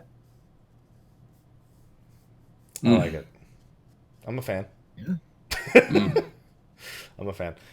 There's a lot to unpack, and we still have one more bit of story left to go. Not that we couldn't get more from Ishgard. Again, Ishgard, I'm not really keen with the unfoldings of the first restoration, if there was much to tell after the fact, other than it clearly being a housing area. I don't know if there's going to be any sort of, divulsion of more Ishgardian lore. Or Diadem lore, even, because we're revisiting that for the third fucking time. Hell yeah. That should be, I think, 11 days from today should be Ishgard and Diadem. I think so. And then Bajda. I mean, there's still so many question marks about the Bajda scenes from the trailer, because we obviously we're gonna have to do a budget show. We are. I mean, I think we'll have to do a show on the Relic anyway. I think that show is what we thought of the introduction and the story, because the Ruby Weapon, what happens in the Ruby Weapon quest almost makes me think that we have to do Ruby Weapon to get to the Bajda quests. Ruby Weapon normal, that is. Because Cid shows up and he almost immediately leads into Bajda. Like it's like he's talking about what's about to happen with Bajda. Yeah. So, all I gotta say is, I still don't think the Dalamud scene is, because you can see. So one weird thing that happens when Nail comes out as a Lucavi is you're no longer in Gimlet when you're fighting. You're in Kana. You literally it takes on the image of, like you see structures that are destroyed, like Garlean structures in the back, that have nothing. You see all the city states. Yeah, you see everything. Yeah. So it's this weird just sort of like illusion, basically. Yeah, so I think that the Dalamud we see in the trailer is just, you can see there's like a little Garlean thing on the left-hand side. I think it's just it lining up behind that, in a sense. It still looks very much like that tower in Bajra. It does. It does. And Bajra, we all know that Tartarus is going to lead to some big fuckery in our entire interpretation of those events. We don't know exactly what Gabranthas learned about Tartarus since the end of Return to Evil East. And remember, if you haven't done the Return to Evil East 24-man series, it's required to do the upcoming relic quests. Don't forget that. Go do it. Probably 4 or 5 weeks probably to get it done before the relic quest comes out. It's also fantastic. So it's better than Yorha story-wise so far. Like, a lot of people say the first 24-man's never that influential. Evil East was pretty fucking important to the lore. Like straight out the gate. Straight out the gate. So it's a high bar, but you know. Just go do it. Go do your 24-mans. Go do your Stormblood 24-mans, all right? And with that, gentlemen, I think we can take the show, wrap it up, unless there's something of much import that we didn't discuss. I don't think there's lore. I mean, there's the Qitari. I can wrap that up. Yeah, but we're not done with the Qitari. Like, no. The center, I actually will say, though, again, going back to how intelligent the beast tribes, it's not even an apt term for them anymore, are on the first. The Qitari just... They're scribes and scholars, and they're a pleasure to converse with as NPCs. Yeah, they were the Ronkin scribes, historians. They've been trapped on the other side of Kitana Ravel since the Light One made its home there. They managed to get back here. They want to recover all of the big monoliths that they did all their writing on, and we're going to help them do it. And Lahi means good morning in Ronka. Means wake up, or it's like a morning greeting. Yeah. And we're gonna uncover the true history of the Great Serpent of Ronka, because they're multiplying and they don't know why. Yeah, I have to imagine that why there's now 3. It's where I am right now. There's 3 of them. There's 3 Great Serpents. Yeah. I think it's literally they're just something that lives there, and they just think it's cool. Like, I think secretly there's like hordes of them underground or some shit. See, I used to think that the Great Serpent was an auspice, and that was its like little, baby sort of Genbu turtle form. But now I don't know what to think. I also wonder what the canonical history of the Qitari will be. Because we're picking it for our own individual story, but there's still got to be a canonical... I don't know how I feel about that. Yeah, I don't know how I feel about it. I don't know if I love that. There's clearly there's still a canonical history. We're being the one to choose how they tell history in the future. Yeah, how they interpret it. Yeah. So I'm curious I wonder if we'll find out by the end, because nobody's reached the final rank yet, I don't think it's been long enough to possibly have reached the final rank. But I wonder if by the end of it all, we have what the canonical ending is, but we still have what the Qitari will pass down, in a sense.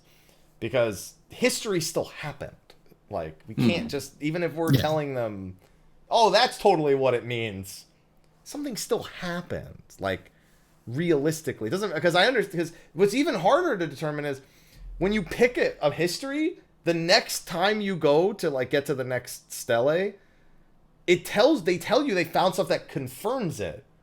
But it doesn't matter what you pick. Like, apparently if you pick that the Vis hunted the Kikern, they find like skinned Qitari in the thing. Well, it's probably both true. Maybe. It could be true. It could be possible that all of it's true and that we're just interpreting the stone. I don't know if it's necessarily like contradictory information. Koji, we got questions. Yeah, we're going to need to have a talk. And I'm assuming the third lore book will be Encyclopedia Novrant, is what I'm hoping. I hope so. Yeah. I think that would be good at this point. Is Lahi the word used to awaken the Great Serpent? Wake up. Wake up. Scree! Okay. Scree. All right. And with that, I think that's all we can really say about the Qitari. I'm enjoying interacting with them, and I'm glad to have them back in civilization, I suppose. And we will have to reconvene on the story for Bajja when that happens. I'm predicting March 31st. That's my prediction. Same day as Persona 5 Royal, unfortunately. That's when I'm predicting it'll happen. Listen, here's the thing. Based on their previous trajectories, there's 3 possible days. March 31st, April 7th, April 14th. All of them suck. So just take most days do, don't they? Literally, if it's any of those 3, and it's most likely to be one of them, you're fucked. No matter how you look at it.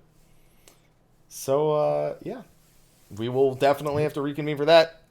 We will probably do Arizivia before that, though. All right. Just so you know, Ethys. I'd start preparing now for probably 2 weeks from now. I mean, who's to say I haven't already prepared? Fuck.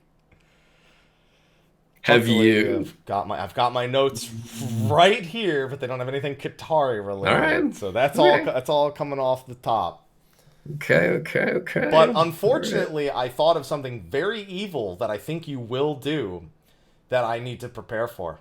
And I'm not going to tell you what that evil thing is, because then you won't do it. Or you will do it and make a bet that I actually didn't study for it.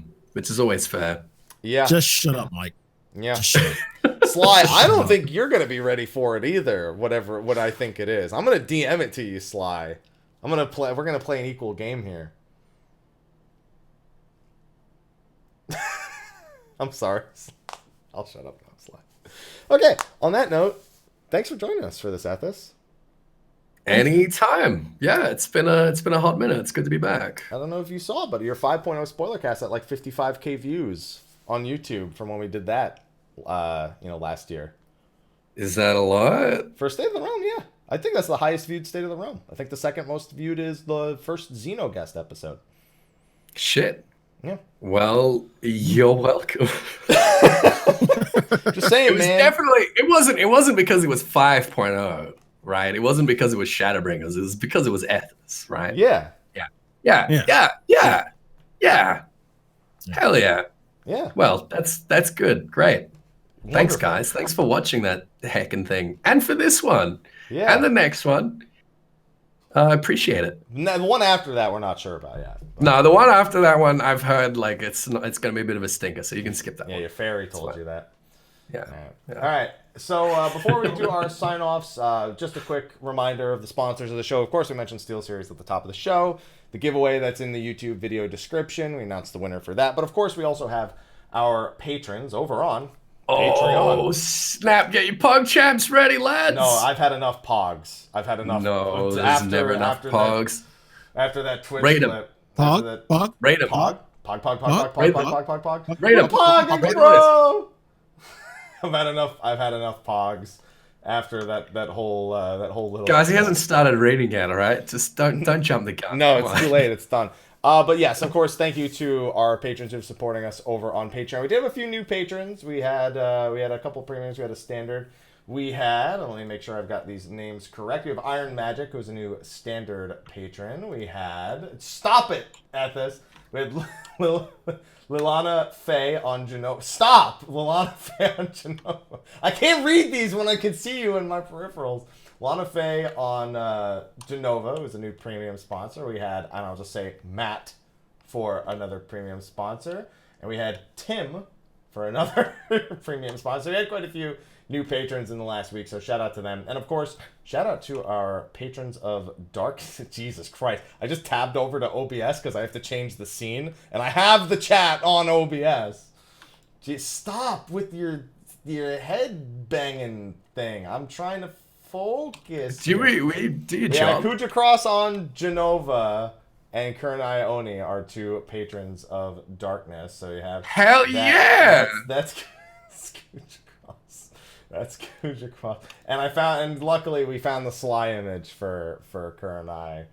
So there's always bloody that. legends. Yeah, thank you so much, guys. Thank you. Thank you, everyone. Yes, thank you for bloody supporting the rippers. show. Even when We go on several week hiatuses because of raid and or nothing to fucking talk about. Though Sly, I've already proposed a Sly idea for when topics die down. That'll cover like 3 or 4 shows. So all right, that'll be good. Yeah. So, Ethys, thank you for joining us. Now, Thank you. Thank you for having me, and thank you everyone for watching me. now I guess this is the part where I say like where you can find me. Yeah. And so some of you may know that State of the Realm, we lost all of our scenes, and I had to redo some. So I had Photoshop documents for some of the things. Nameplates at the bottom were not one of them. So Ethys is just kind of here. I can write his name somewhere. Have I got like a? If you want. Oh, I mean, I was expecting to have like an MS Paint overlay or something. No, here. No, it's just gonna be like your name and like. Yeah, let's see. Ethys. Yeah, can I have it in Comic Sans, please? Let's see. Yes, sir. It's in Arial right now. Let's swap it over to Comic Sans. No, that's no good. Yeah. All right, Ethys. Oh, it's too small. Hold on, I gotta do it. Ethys, Asher. Oh, okay, no, it's okay. At Ethys Asher. Oh, it's up. Yeah, there you go. Okay, let's add. Let's. All right. We can text transform it. I can shit. add a background color. I can give it an outline. That's beautiful. No, that's perfect. No. I want that's... to give it an outline. I want to here. There you go. Now it's got an outline around it. Oh, that's beautiful. Yeah, wow. we can also make it all uppercase. That looks terrible. We can make it all lowercase. That looks equally terrible. We'll go back to the normal one. We can give it a background color of, what is that, orange? Well, there you guys know the sausages, mate. You can find me at the Asher on Twitter, Twitch, YouTube, Instagram, Facebook. I do lore videos and like story stuff on the YouTubes, and I stream 5 days a week for many hours. So come and hang out with or without your wang out. That's your prerogative. I won't ask. And I'll see you Spoilercast in like a couple of weeks. So thank you very much for having me. And I'm gonna throw it over to Sly. I don't know if that's the direction. Sly's nameplate's there, by the way, because I have mine and his. Oh, yeah, you don't have to do extra shit. Thank God. I can give you a custom one. Like I see, Ethys, I give a nice custom. You can find me at twitch.tv/Sly, aka.Greyfox. You can find me on Twitter at Slythefox, Facebook, YouTube, Instagram, Slyakagreyfox, all that jazz. I'm now starting to get my sleep schedule back to normal because I kind of went ham on sleep. Kind of went ham on pugging, so yeah, my sleep schedule's so my sleep schedule's back to normal, stream schedule back to normal. Yeah, that's pretty much it. And Mike, where can they find you? Why don't you do some of that extra shit you were talking about doing? Like, do it to your nameplate. Well, I can't multitask. I can do it to you while you're talking, but I'm too busy doing this with my beard that's grown far too long to possibly focus. See, I need both hands to do this. You got to get some oil in that bad boy there. Dude, I need to get a fucking buzzer. Is what I need to get through it right now. It's too much, man. This isn't even raid beard. This is didn't want to go to the fucking barber for the last month and a half beard. But I need a haircut and a beard trim. So, just a trim. Make it all nice. You can find me, Mr. Happy1227, Twitter, Twitch, Facebook, YouTube, Instagram. Slowly putting out guides for 5.2. No rush. I was barely able to sleep, and this little fucker, as you've no doubt noticed from today's show, won't let me get any work done in the afternoon unless I play with him for an extravagant period of time, at which point he goes to sleep or I feed him early, and then I can work. So I'm going to make videos about you, and then I'm going to post those to YouTube, and then the Savage Guides will come out sooner or later. But thank you for watching. And March is going to be fun, because there's some fun things happening that I'm not going to talk about just yet. But they're going to be fun. Ooh. Spicy. So on that note, ladies and gentlemen, we will see you next week. Sly, before we wrap up, would you like to do the show on Tuesday or Friday next week? What happened? Would you like to do the show on Tuesday or Friday next week? So it's in the show that gets uploaded to YouTube. So when people ask, I can say, well, clearly you didn't watch the whole thing. You don't love us. Don't put that fucking pressure on me. Fuck. Yeah, but I'm asking you now instead of asking you then, so that way it's... That's right. There's only going to be like 3 people that have watched to this point anyway. Right. Most of the people closed the video when he started doing that MS Paint shit earlier. Yeah, probably. Didn't even make it that far. Either or. Either or. Thanks for your definitive input, Sly. I will tweet when the next show is sometime later, because I can do either or too, so we're both indecisive. There will be a show next week. It will be First Impressions on 5.2 with spoilers well out the way. We can say whatever the hell we want, and it'll be excellent. If you want to come at this, you're more than welcome. It's not a formal invitation, but if you want to come, you're always welcome. You know you are. So if you say yes, I'll include you. But I was going to see if I get someone else too. So maybe there's 4 people. I don't know. Let me know. We'll see what happens. Okay, let me know, because I know it's getting late for you right now. So thank you, everyone, for tuning in, and we'll see you next week to talk about 5.2 First Impressions, followed by Air Xavier the following week, followed by a Raid Show the following week. So yay! Yay! Hell yeah! We got shows. We'll see you next week.